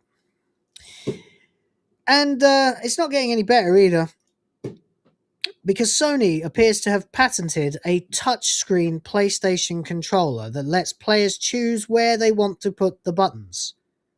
Standard controllers aren't comfortable for everyone, Sony says. I've never met a person who couldn't use one of these. Never. I know hundreds, thousands of gamers. I've never met a person who didn't know how to use one of these. Never. Why? Do you know what I do know, though? Almost universally, is that when you try to play a game on your phone, right? If you don't have the backbone to plug in so you can have actual physical fucking buttons, you are not going to have the easiest time controlling that game. Why would I want to remove the tactile feedback that my skin can feel, that my thumb is hovering over the correct button, so that I don't have to look down? I know where triangle, circle, X, and square are, and I got 4 corners of my thumb that know where they are too, by muscle memory. I know where the sticks are. I know where the touchpad is. I know where the triggers are. I know where everything is. Why on earth would I want a pad that doesn't give me any feedback? I hope that I'm going to be wrong about this, because I'm going in blind. I hope it will be so advanced that you can map it so that it will vibrate or something when your hand is on the button. I still don't see it working. This sounds completely bafflingly stupid and actually like counterproductive. Like, people will constantly be having to look down at their hands. Sony has obtained a US patent for a special controller with a touchscreen that lets players choose where the buttons should go. Patent was filed back in February 2023. God, you guys have had 3 years? 3 years to figure this out and realize this is a fucking moronic idea, but you haven't? But it was issued last week and is described as designs and methods for a game controller. According to the patent's description and accompanying images, the controller would have a large touchscreen covering most of its top surface where the buttons would usually go. The idea is that players would be able to customize where the D-pad, sticks, or action buttons should be positioned on the controller to best suit their personal taste, accessibility needs, or what best suits each specific game. Okay. No. Why would I want that? I mean, I understand, like, I don't want my D-pad to be at the bottom. I want it to be up top. I want symmetrical controllers with matching analog sticks in opposite halves of, but mirroring each other's position. I do not want the Xbox layout. I want the PlayStation layout, where the sticks are both down here and the D-pad is up here with the face buttons. But why would anyone want this? Where you can... Why would you... I don't understand this. It's not going to work. And who's not able to use a controller in the first place? This will die on its ass. No one's going to want this. Fucking brain dead. Accessibility needs. Yeah, it's woke Sony. That's what it is.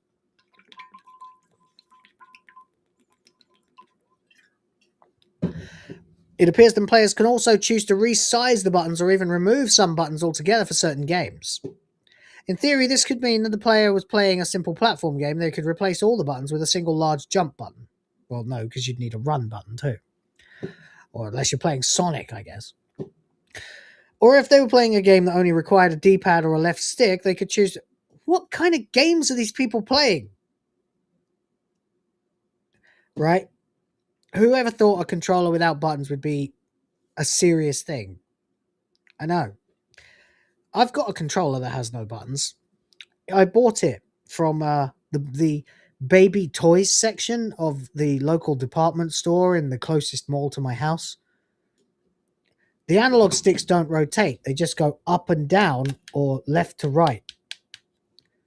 The buttons do literally nothing. It has buttons, but when you press one, they all go down and make little jingles play from it. And it has a nice face drawn on the touchpad. Atari 2600, yeah. But you know what? Atari 2600 was a fucking joystick. That's like them going, oh, don't worry, you won't need a joystick. You can just trace your thumb around it. Okay. You guys do understand that we've played games on phones, right? And having a analog stick that moves, that doesn't give you any feedback on the screen and leaps to wherever your finger is fucking hopeless as a control system. You have to have something that you can feel.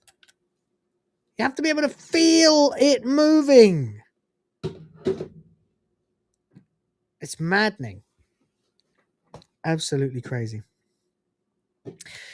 Anyway, often conventional controllers adhere to a similar control interface of having a directional pad on one side of the controller and buttons on the other side of the controller. Yes. Yes, they do. Everyone for 40 years has been okay with this.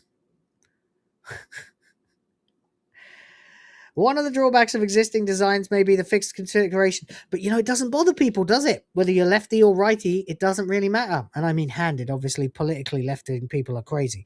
But if you're a left-handed person, you can still use one of these. If you're a right-handed person, you can still use one of these.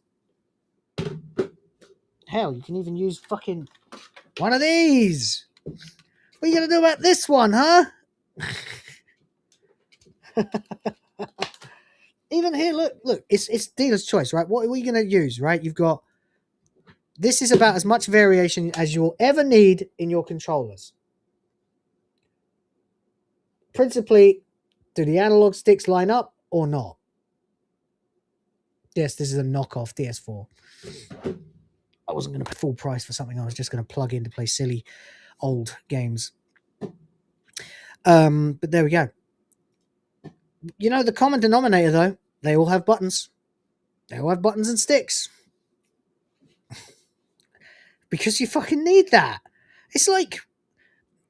I'm trying to think what it's like. It's like... Okay,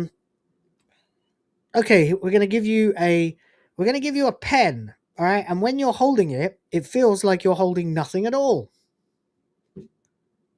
Or... Imagine running your hands over your face and feeling just a flat surface. Do you know what I mean? Or any other thing that you can do without looking at your hands. Let's keep it above the belt. But you know what I mean? You can just sort of, in my peripheral vision, I can pick up a device like a fucking mouse or keyboard. The keyboard in front of me, for the love of fucking God. The keyboard in front of me. I know where the keys are, so I don't have to look at the keyboard when I'm typing. So what are you going to do? Give me a flat panel? This is why the iPad keyboard never took off and why they sell keyboards for iPads.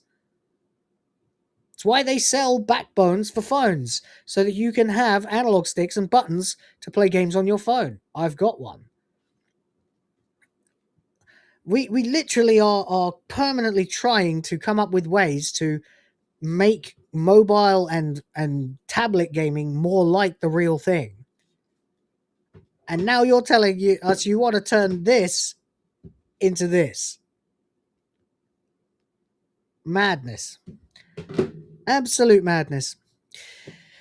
Similarly, a fixed layout may not be comfortable to a user. I swear to God, this is representation. I can smell the thought process. Well, we're not representing everybody.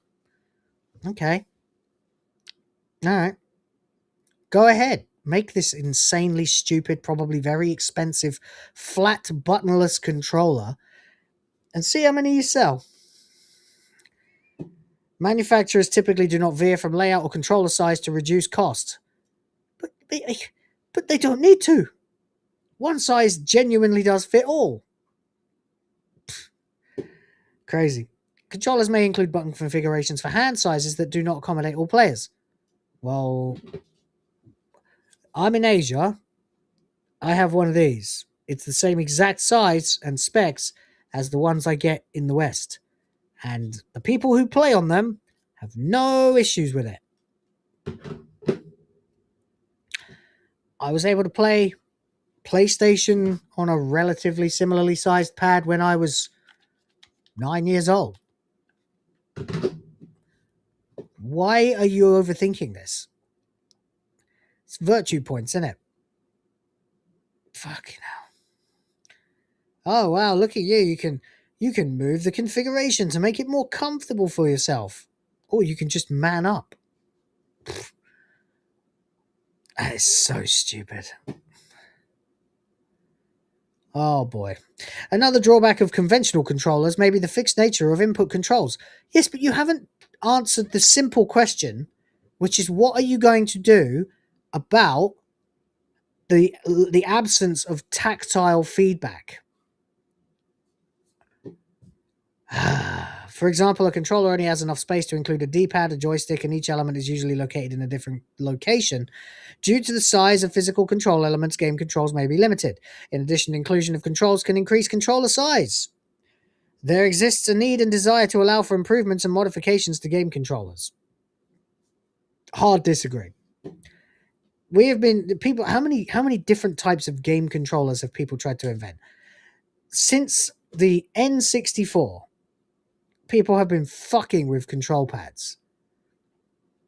It's never worked. We've always ended up right back at this. Every fucking time. They even make like matching symmetrical analog stick pads for the Xbox now. Because people don't really necessarily want to have to use an analog stick. And when you have the D-pad buttons in the bottom, they become far less useful. Like, if I'm playing on this, and I want to hit these buttons here, I can just use the side of my thumb while I'm using the stick and just swipe over. It's actually a lot harder to do that when the D-pad buttons are beneath the stick, because most of the time, you are probably pushing up on the stick to move forwards. Or left and right. You grew up on D-pad, hard to stop using it. I was playing Alundra the other night. I was using D-pad. I was playing it on this pad, and I was using the D-pad. Didn't see the point in trying to use the analog stick. It was going to be less precise. The controls are not analog, so yeah. One potential issue with the patent design is that of the Turbo Touch 360, a third-party controller released for 8 and 16-bit consoles in the 1990s. And we really haven't been able to come up with any new names for things in a long time, eh? The Turbo Touch 360. Oh, God. Oh, yeah. I've seen this thing. Oh, my God. Hang on a minute. Hang on a minute, chat. Let me find a picture of this. Yeah. I remember this fucking thing. It was shit. Well, I mean, I never played one, but it looked shit. See that? So, yeah, as you can no doubt tell, there is no D-pad. You just put your thumb in the indent and waggle it around. Awful. Awful idea. Really, really bad. Yeah, it was an NES era thing. It was the Wild West back then. Take care, Sardoc. Have a good one, mate. Thanks for the super chats. Oof. Yeah, this thing sucked. Let's have a look at this. Hang on. Someone's got a review of it. Hey guys, welcome to Peripheral Vision, and today we're taking a look at the Turbo Touch. It's old. We're in the fucking retros now, buddy. 360 by Triax for the Super Nintendo. Alright, so the name really says it all with this controller, the Turbo being for its turbo functionality, the Touch being for the touchpad, and the 360 being for the 360 degrees of this circle. And Triax did a pretty good job here. Let's start by looking at the overall build. And it's a little bit bigger than a standard SNES controller, and it fits well for larger hands, so I like that. And the curve really leads the pointer fingers up to the L and R triggers, and that's something that smaller controllers sometimes have issues with. The buttons, as far as the standard buttons, are all, well, standard. I feel really bad for this guy. He's only got 1K views on a 2,000 sub channel. But, well, we're watching, buddy. You look, you can see that the X and Y are bubbled out, and the A and B have little dimples, so that's a thing. Do you know why? Do you know why they do that? Because in the old days, before they realized that people were never going to actually use their thumb tips for all 4 buttons, and were in fact just going to roll their thumbs around the 4 buttons, they used to think that you might get confused as to where your hand was. So they would make 2 of the buttons bulbous and 2 of the buttons slightly indented. They did it on the US version of the Super Nintendo as well.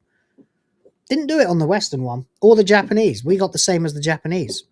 Don't know why they made the American one, like, idiot-proof. Because it's just Japanese racism for you. To note, go towards the center of the controller, and we'd have our 4 turbo triggers, and that is for B, but does A, it work, X, buddy? and Y. Does it work? Works pretty well. Actually, it works really well, in fact. They managed to get it to the point where it will work for games like fighting games or racing games. It is very responsive. If you do different things and combinations with it, it will work pretty well. Yeah, but does it work as well as just pressing a button? They even have a little indentation here, so that if you're resting your thumb, it won't rest on top of the touchpad. And right, exactly. Because that's what I'm thinking is wrong with this thing. So, let's have a look then. They replaced the D-pad with a touchpad to reduce stress on the player's thumbs, but resulted in players accidentally moving their character when naturally resting their thumb on the touch panel. Sony's patent mentions that the touch screen would have to have a pressure sensor and a heat sensor to detect condition of the input surface. It's not clear. Why? When you can just have buttons? Buttons work. Why are you trying to reinvent the wheel, you dumbasses? This is retarded. Yeah, that sounds about as bad as the infrared Mega Drive pads. Yeah, you're right. It's not clear whether this means simple on or off sensors or sensors with a varying degree of sensitivity, but if it's the latter, it may be potentially able to determine the difference between a thumb resting on the controller and the thumb pressing down on it. Why bother? As ever, the decision to apply for and acquire a patent for an idea is not necessarily confirmation that the idea will ever become a product in the future. Well, I really hope not, because this sounds fucking brain dead. This is a stupid idea. Chris Scullion. Fucking hell. I haven't heard that name in a long time. He used to write for Nintendo magazine in the UK. That's right. He used to do. That's why I know his name. Yep, he was for ONM in the UK and Computer and Video Games, CVG. I remember those publications. I used to read them all the time, both of them. Particularly the ONM. In fact, I've got the first ever published issue of the British Nintendo magazine. Back when they used to call it Nintendo Magazine System. But there we go. By the way, everybody, thank you and bow down to the king. Rhoda has gifted 5 for the princesses and 5 for the Griff Force. Yeah, buddy, thank you so much. Help me create the future of the white race.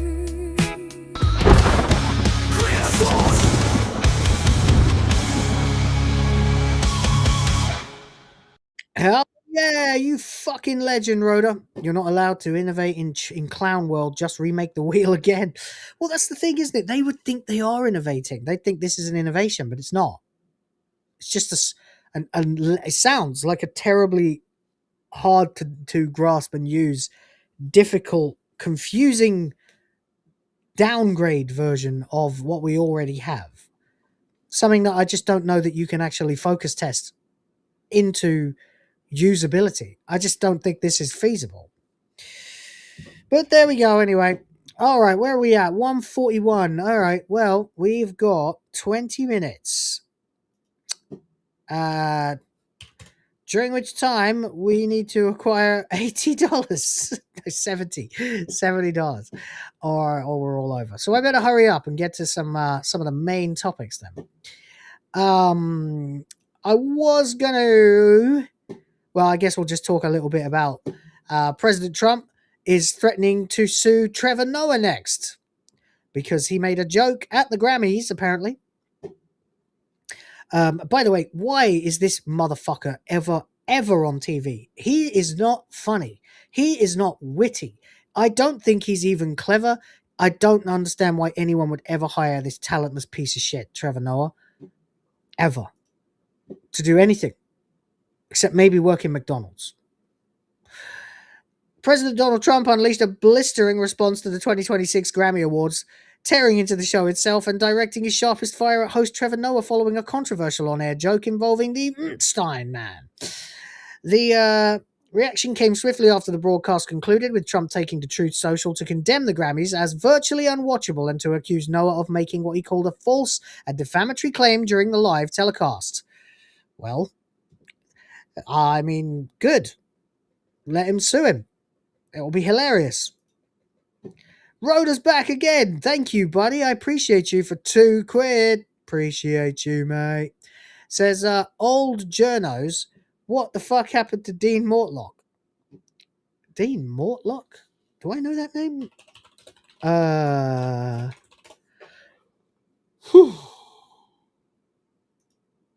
Oh, right, that guy.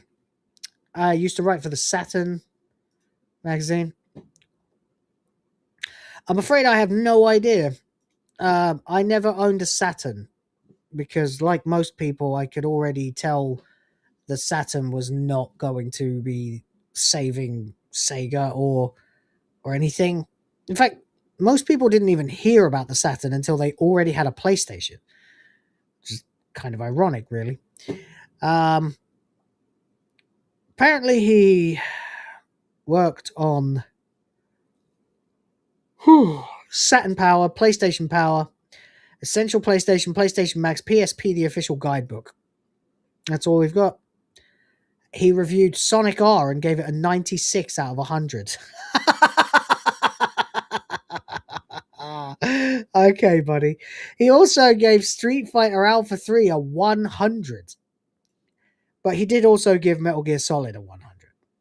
Sonic R, though, man. You're telling me Sonic R is only 0.4 worse than Metal Gear Solid?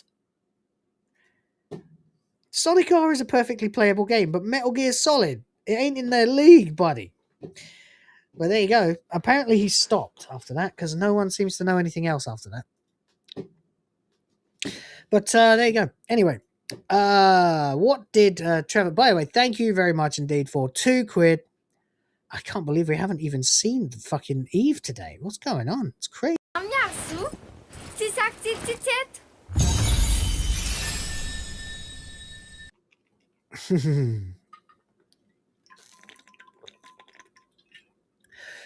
Trump opened his response by targeting the award show as the whole, arguing the broadcast has become both creatively bankrupt and culturally relevant. Yeah, absolutely. They don't even make music anymore. The Grammy Awards are the worst, virtually unwatchable. CBS is lucky not to have this garbage litter the airwaves any longer, Trump wrote. The president's comments echo a broader sentiment shared by many viewers who have criticized recent awards shows for declining ratings, politicized messaging, and growing disconnect from mainstream audiences, but Trump's focus quickly narrowed to the evening's host. Trump responds directly to Trevor Noah's Epstein joke. During the ceremony, Trevor Noah delivered a joke following Billie Eilish's win for the Song of the Year. What? Fucking Billie Eilish. Absolute cancer. That referenced Trump, Bill Clinton, and private island. The line immediately drew attention online and provoked an aggressive rebuttal from Trump. What was the joke?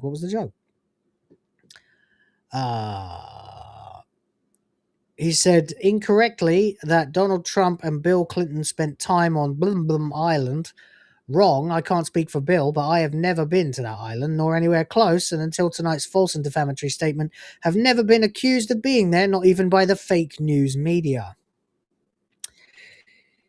He categorically denied ever visiting the island and framed Noah's joke, crossing from satire into defamation. Good. Arrest Don Lemon, sue Trevor Noah. I forgot they were different people at one point, you know. Loser. Noah, a total loser. Gets his facts straight. Better get his facts straight and get them facts straight fast. Looks like I'll be sending my lawyers to sue this poor, pathetic, talentless dope of an MC and suing him for plenty. Ask little George Slopodopoulos and others how that all worked out. Also, ask CBS, get ready, Noah. I'm going to have some fun with you. Hello, Noah. I want to play a game. It'll be very quick. It'll be the most fun game ever. Right, Ned's taking a shit again? Oh, for fuck's sake. How come no one else tells me? Can't be that bad. No, I've got 100 meg. I should have 300, but I've currently got 100. You only need 10 to stream properly? Oh, God, it's flying up and down. It's going from 300 down to 1 and back up again. What the fuck?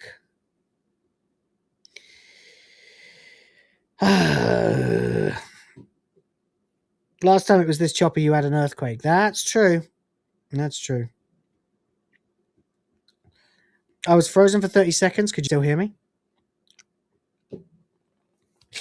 The reference to George Stephanopoulos signals Trump's willingness to frame the situation as part of a larger pattern of what he views as reckless or malicious media commentary, and suggests this dispute may not remain purely rhetorical.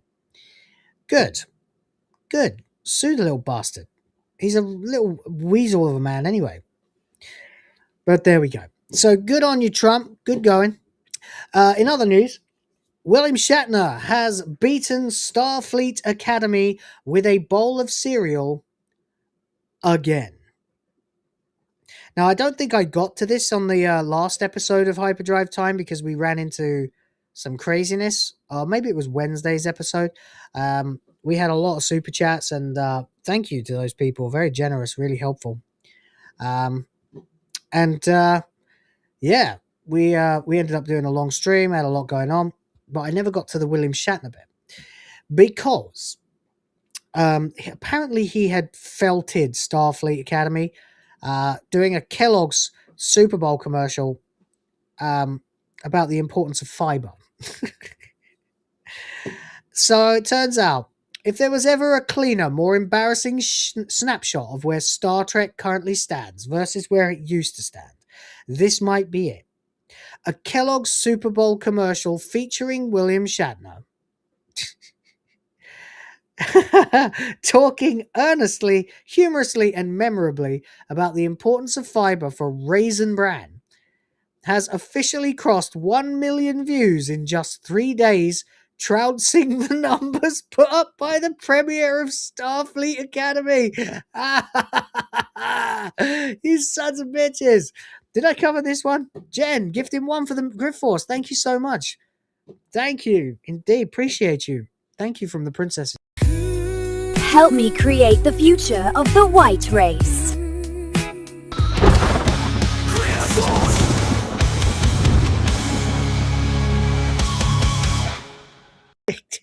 The white race. Oh my god, can you imagine if I was really like that? Oh, Griffiths is here for $1.99. Thank you very much, buddy. Appreciate you. And says, just what was that? Jesus, please don't shake Will's house again. Yeah, that was scary. Remember that? Fucking hell. That was a tough night. That was a weird one. And then of course, what was it, a week later or 2 weeks later, we had the fucking great typhoon. Lost my power for a whole day. Nightmare. Absolute nightmare. And thank you very much, by the way, for the $1.99. I appreciate it. And Stephen Bromby is here. Gift him one for the Griff Force, one for the princesses. Thank you so much, man. Help me create the future of the white race.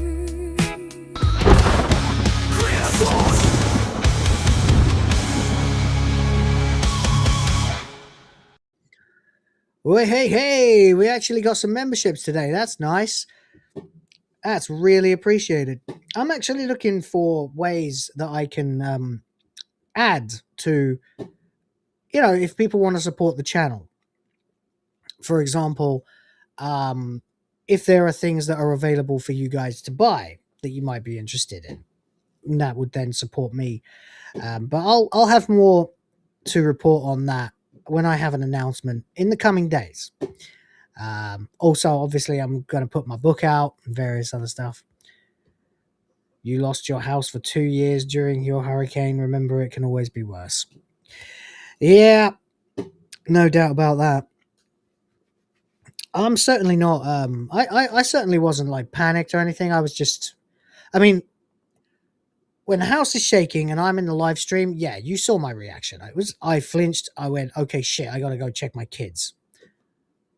Then the power went out. So, yeah, it wasn't that bad.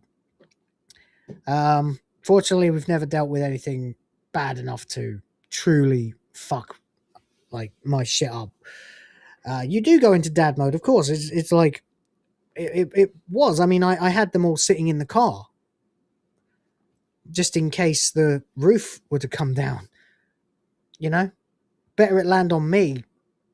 Better if I can get everybody away to a nice area with nothing too tall nearby, where we can sit for an hour and I can try and get some internet, which didn't really work because the entire fucking island was without internet. But I did manage to finally get some Wi-Fi and get back into the stream to shut it down. Fortunately, John and Rhoda were still here. Ended up coming back from an internet cafe. Anyway, this is actually the second time a video of William Shatner discussing digestive health and regularity has destroyed the numbers put up by Alex Kurtzman's latest Star Trek series.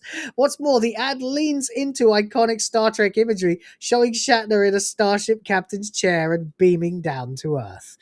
Let's have a look. Will Shat. Will Shat.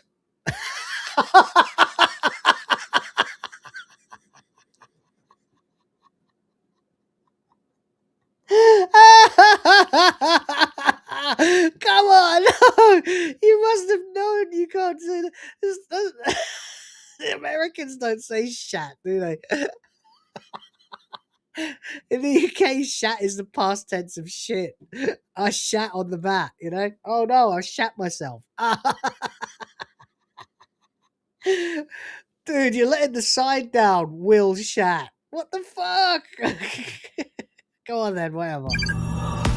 Will Shat here, bringing fiber to the masses with Kellogg's Raisin Bran. Duty calls. He's so good. Duty calls. He's so happy. He commits to everything. He's such a bastard, such a master. I mean, Duty calls. Duty calls. Will Shat? Every darn day. Whoa. This is amazing. Every darn day. Go on. There's just never going to be another one like him. No one talks like him. No one can pretend to talk like him. He is Shatner. Every darn day. Whoa. Bye. Bye. Will Shad in the house. Wait, Will Shat where? Never mind. It's fine. Hey, they did it. Will Shat where? Very good. I didn't. Anywhere. Time. Is that dog a Shih Tzu? Perfect. Will Shat Shih Tzu. Will Shat on a... So where Will Shat on a car? All right, they are doing it deliberately. Okay, that's good. That's funny. I was hoping it was a deliberate thing because fiber obviously makes you shit. Car! But... You're too low for this shit. Kellogg's Raisin Bran. High fiber, happy gut. That's brilliant. That is so good. That is so good. That's one of the best commercials I've seen in a long time. I really enjoyed that. It's totally stupid. God damn, man. Good for Kellogg's. Having a bit of a fucking sense of humor for a change. Good for them. Damn right. And it's not surprising that it got more views than Star Trek. Rhoda, for £5, I want to celebrate Shatner doing a cereal ad beating Starfleet Academy them. So here's a £5. That's as good a reason as I could possibly think of, my friend, and thank you for $5.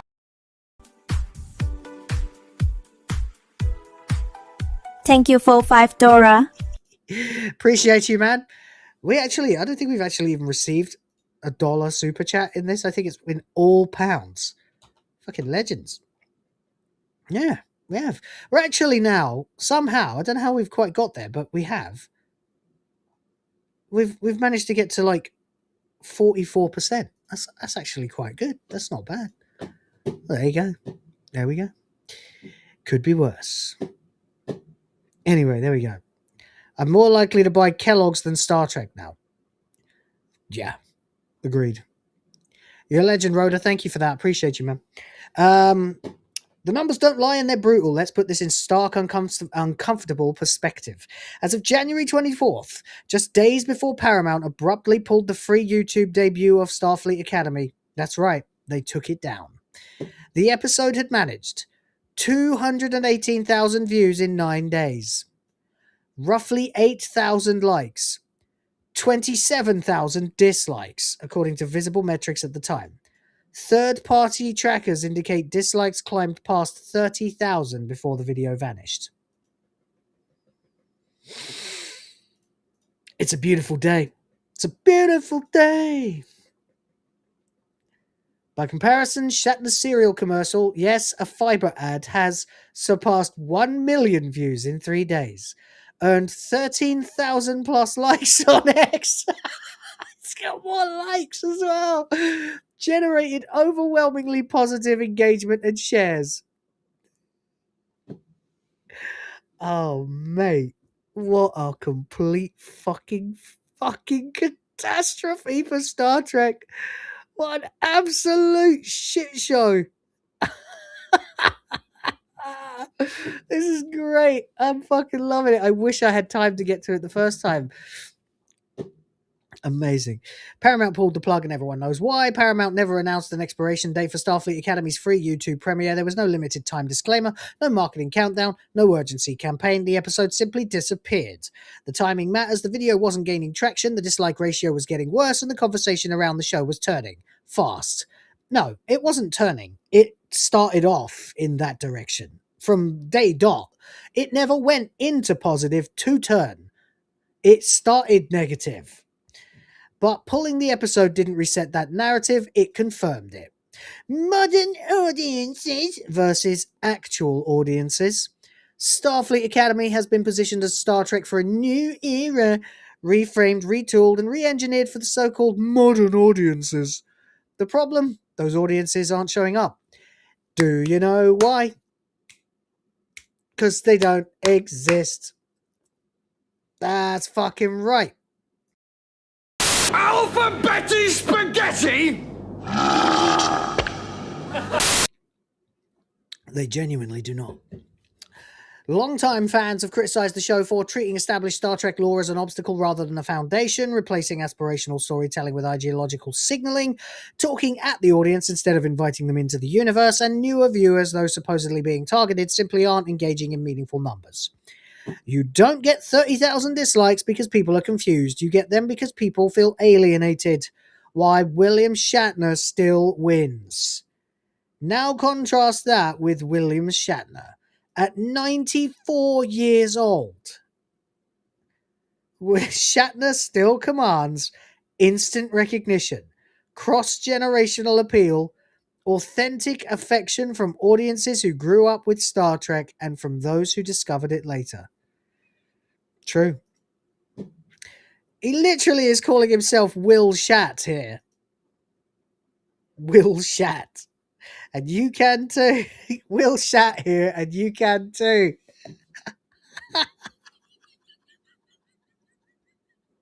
America finally clocked the term shat. I love it.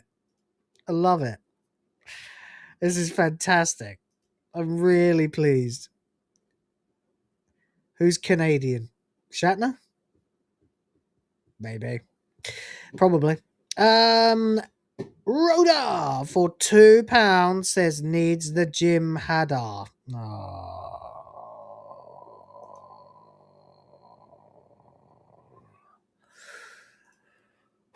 You just could not resist, could you? You just could not.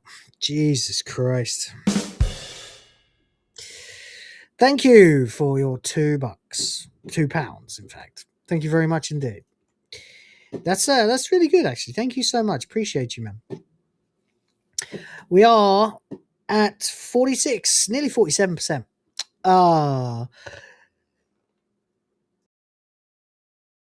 Sorry, I had fucking phlegm in my throat. We'll Shat here, and you can too. Together we'll fix America's fiber deficiency one bowl at a time. Watch the full spot to find out how. It's the same thing, isn't it? Will Shat here, bringing fiber to the masses with Kellogg's Raisin Bran. Duty calls. Duty calls. I just realized now that almost every line in this is a shit joke. Will Shat? Every darn day. Now that I'm looking for everything to be about poo, it will Shat every darn day, yeah. Whoa. Bye. Will Shat in the house. Wait, Will Shat where? It's fiber time. Is that dog a Shih Tzu? It's also called Will. Perfect. Will Shat on the car! You're too old for this shit. Yeah, you are. Kellogg's Raisin Bran. High fiber, happy gut. Just the ultimate voice he's got there as well.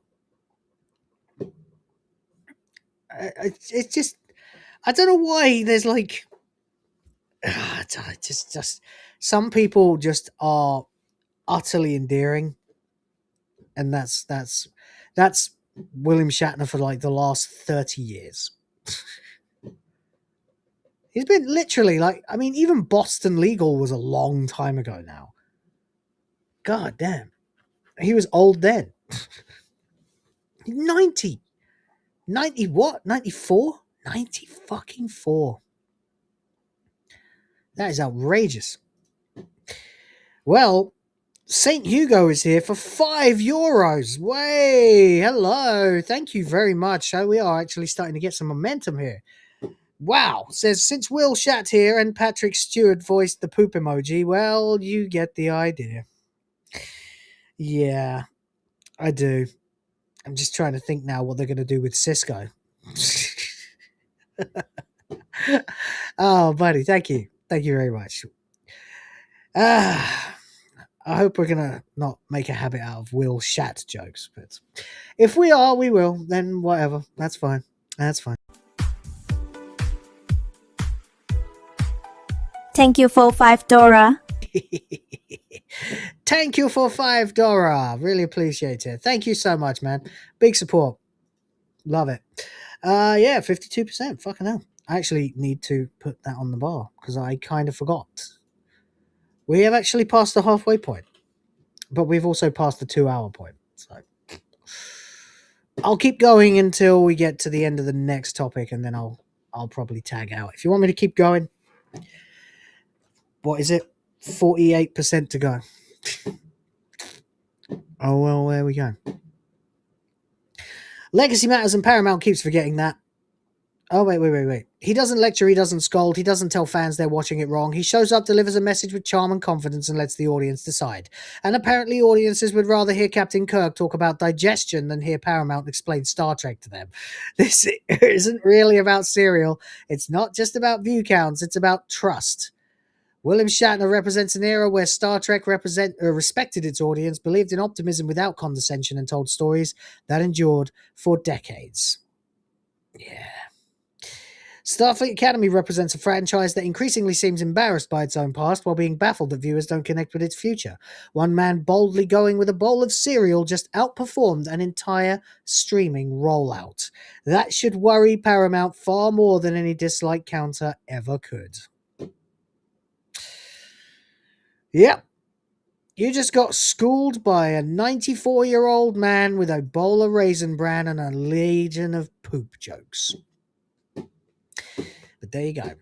Japan is saying that $37 billion worth of anime was pirated from their country in 2025 alone.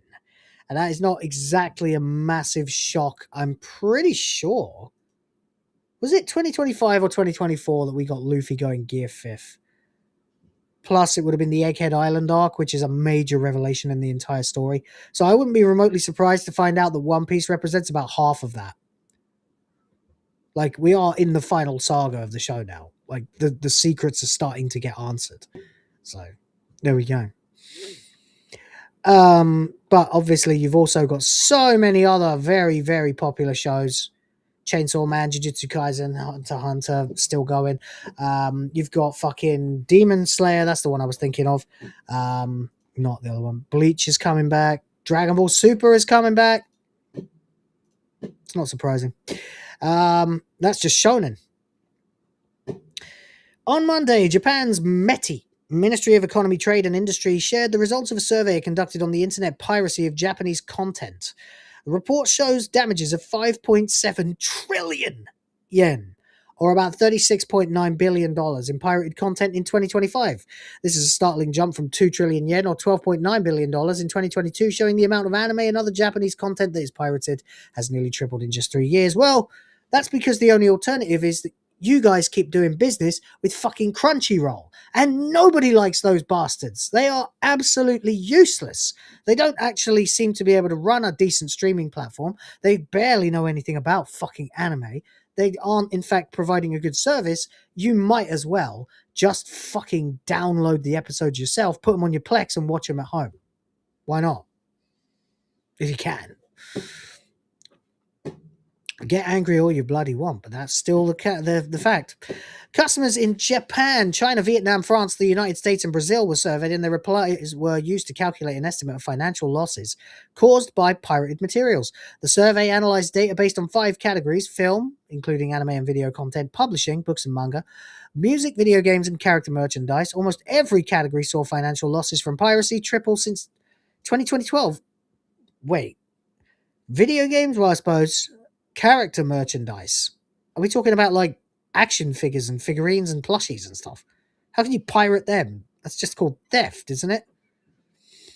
Yes, Crunchy are trying to form themselves a monopoly, and that's their central preoccupation, and it shows because the quality of their property is fucking awful.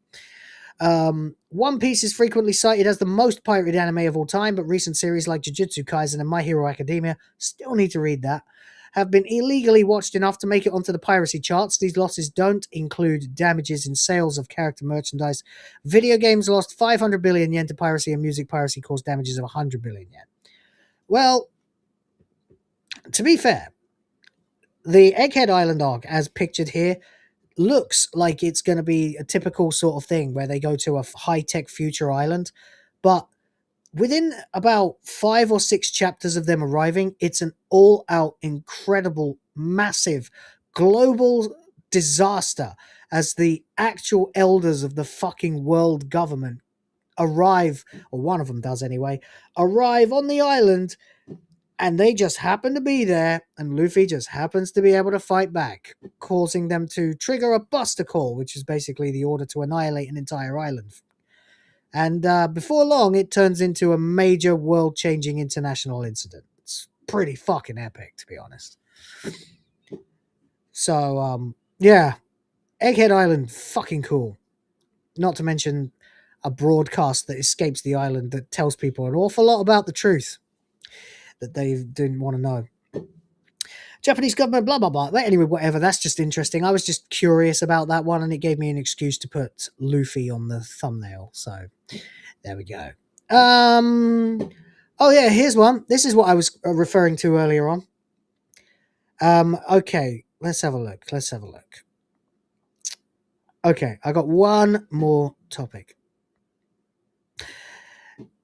Apparently, the former Rockstar president, or Rockstar North president, Leslie Benzies, has been accused of assault in the Peen files.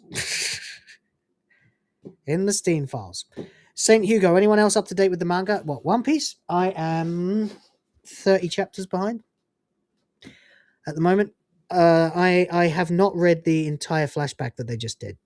It took like 6 months. Because I was waiting for it to finish so I could just blitz it. I do that. I tend to linger 6 months, then I do a massive binge to catch up. Fact, actually, the last time I caught up was February last year when I went to Singapore. So I'm a year behind. Jesus. All right. Anyway, thank you guys for being here for the duration. I really do appreciate it. I doubt anyone is about to just show up and pepper me with enough super chats to make this to the 100, but in case they do, you'll be legends and I'll go longer. If not, this is the last thing and I'll be out of here in a few minutes. But thank you so much, everybody. Ex-Rockstar North President Leslie Benzies. This is Dwayne Benzie. Accused of sexual assault in the Steen files. Okay. Yeah, I will be going ahead now. I know the flashback is finished. I just haven't found the time yet. I've been writing my own book. And trying to get this channel like dragged back into a regular rhythm. So hopefully things will pick up soon. In a shocking allegation uncovered in a recent publication of further files, former Rockstar North president and founder of Build a Rocket Boy. Oh shit. Wait a minute. Why have I heard of them? We are a diverse multinational group of developers dedicated to making an all-new multi-world gaming experience, Mind's Eye. Oh, that's them. Build a Rocket Boy. Yeah. Huh. Yeah. For a second there, I thought that was something else, but no. It's not. Huh. Hey, whatever happened to that game that John kept recommending? Like the anime version of GTA? Or whatever it was. Looked fucking awesome. Did that ever come out? I want to play it. Anyway. So this guy, founder of Build a Rocket Boy, Leslie Benzies, has been accused of... Further, it was then claimed that Sam Houser, the current president of Rockstar, was at least aware of the situation. Oh, no wonder they put all their staff through DEI training. Uh-oh. The claims come from Sarah Ransom. Well, that's the most ironic name you could possibly have. Hello, what's your name? My name's Timothy Extortion. How are you? That's ridiculous. Oh, mate. Okay, yeah. Over there's my friend, Mickey Blackmail. The claims come from Sarah Ransom, a recognized... I shouldn't laugh, really, I know, but just, well, you know, that's my gut reaction. I'm sorry, I'm not a shockingly evil person. I just laugh at things a lot. A recognized victim of and ring. In 2006, she was allegedly abused by the pair, and recently revealed documents. She writes that Leslie Benzie, I can say, also while dating her. How am I doing? Have I said anything I shouldn't have yet? I don't think so.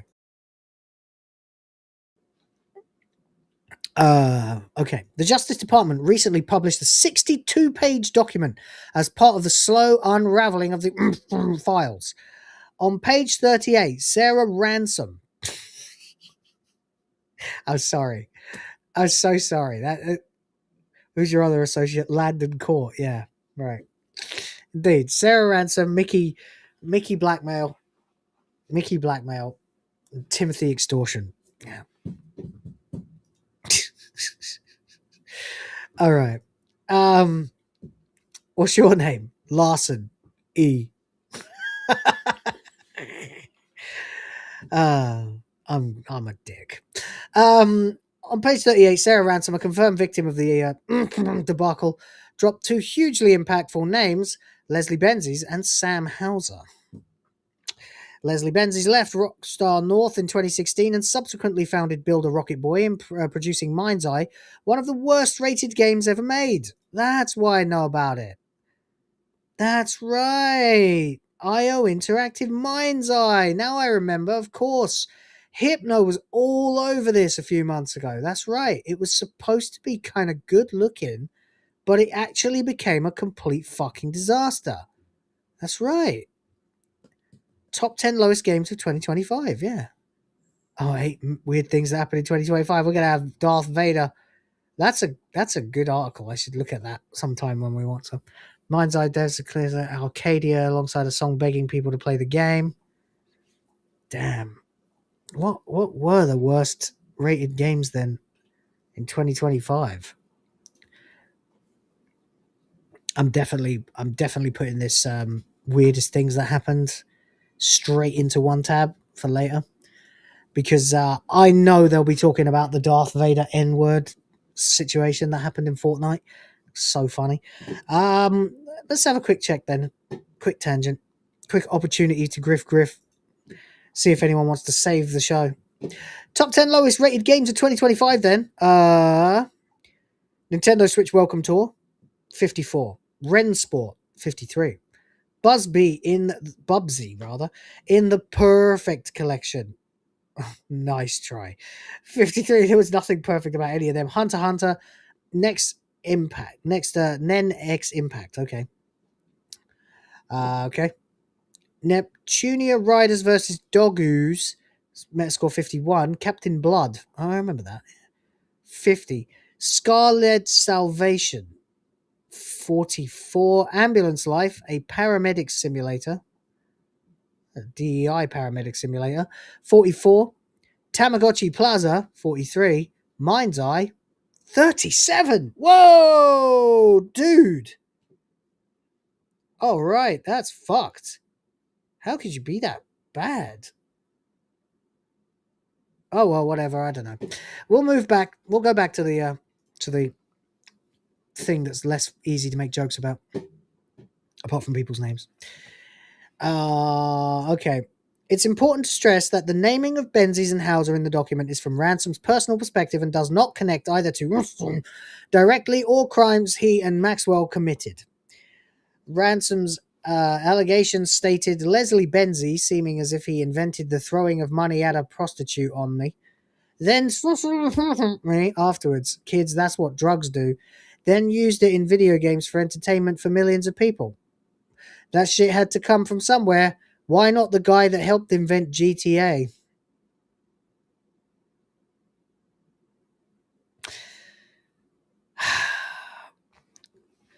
Has anyone seen Jack Thompson? I hope he's not firing up the fucking moral panic machine again. I hate to have to fight the left and the right at the same time. God, it's so annoying when the Christians get involved. Just like Goonagate again.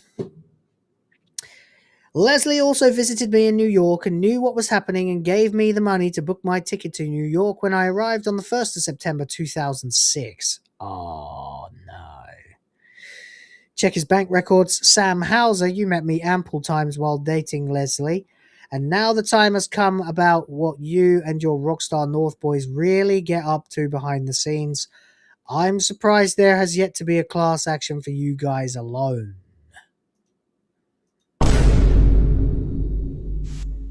John. He'd really probably want to be part of this right now. But there we go. Ransom was in the midst of detailing a witness list naming people who would potentially have supported her in her case against the FBI and the US government. The staggering list included Benjamin Netanyahu, Oprah Winfrey, well, I knew that one, Melinda Gates, Joe Biden, Al Gore, Donald Trump, and many more. Yes, right, but of course we remember that's why Trump gets lumped in all the time, but he was the only one who didn't need a subpoena. He was very willing to be a witness. Almost at the list of the sample names sat a lengthy breakdown of Ransom and Benzie's alleged relationship, including the information quoted above, pulled verbatim from the document. The email procured and published in the document was written in December 2023, and in the opening paragraphs, she explained what the document was for. You are joining the long list of witnesses below that I will be 100% adding to my personal witness list, seeming as I am still one of the lead plaintiffs in the current claim filed against the FBI and US government, to which we are still awaiting response. Woof. The allegations rocked several social media platforms, with many gamers coming forward to express their concerns about the revelations. Excuse me. At present, neither Sam Hauser, Leslie Benzies, Builder Rocket Boy, nor Rockstar North has addressed the allegations, but it's mere hours since the document surfaced with social circles. Could have wider implications for Rockstar North at a time when things are already tentative at the company following recent claims of union busting and grunge. Now, they're not going to get any fucking shit for union busting because the people that they fired absolutely violated their NDAs. So, shut up.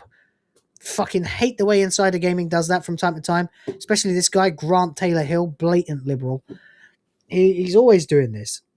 Just lumps in random things that he thinks might be relevant, and always with a slightly lefty fucking tint to him.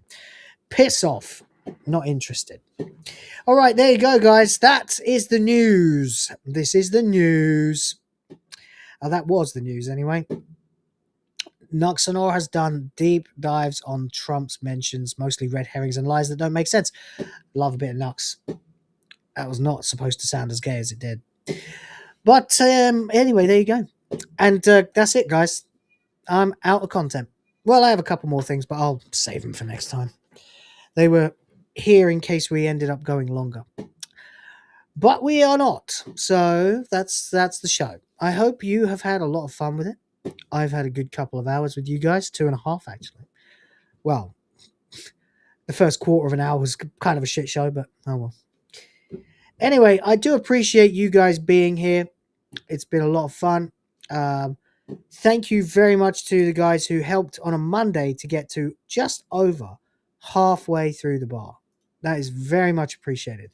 And while I would love to sit and play the booby video and put more hearts up and sort out the other shit, I don't think it's happening today. So, what can I say? Win some, lose some. I will be back tomorrow with Rhoda and John for WTF Live at the earlier time that you are used to. We will be talking about whatever the hell happens to be worth talking about tomorrow. Probably some of this, to be honest. And, of course, we will be playing Jackbox because, as you will notice, this little fucker is empty again and has moved up here, meaning we have got another Jackbox stream. One more of these hearts up top and we'll be playing bloody Broforce again. So there you go.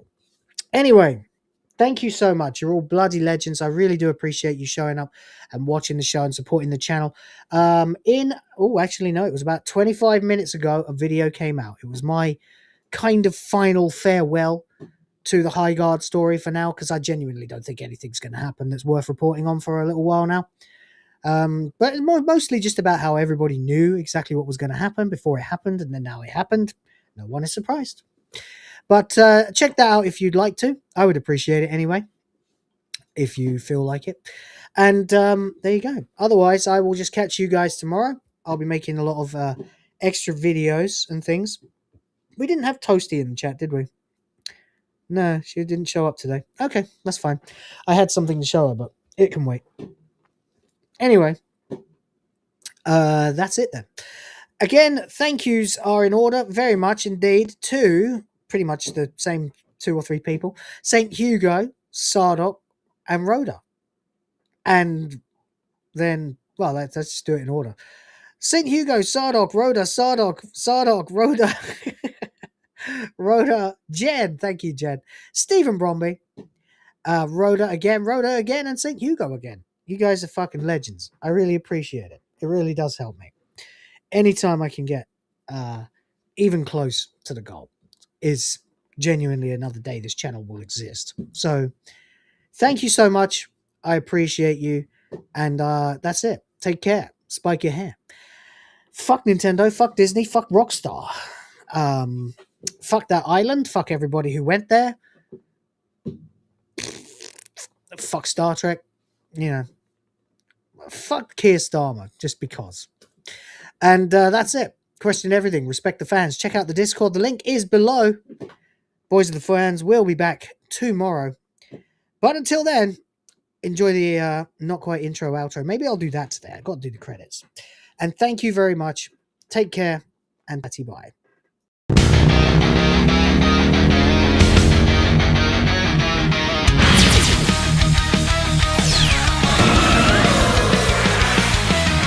Engines roar through the ash gray skies. The wasteland burns, but hope won't die. Every screen's a twisted lie, built to break us, make us comply.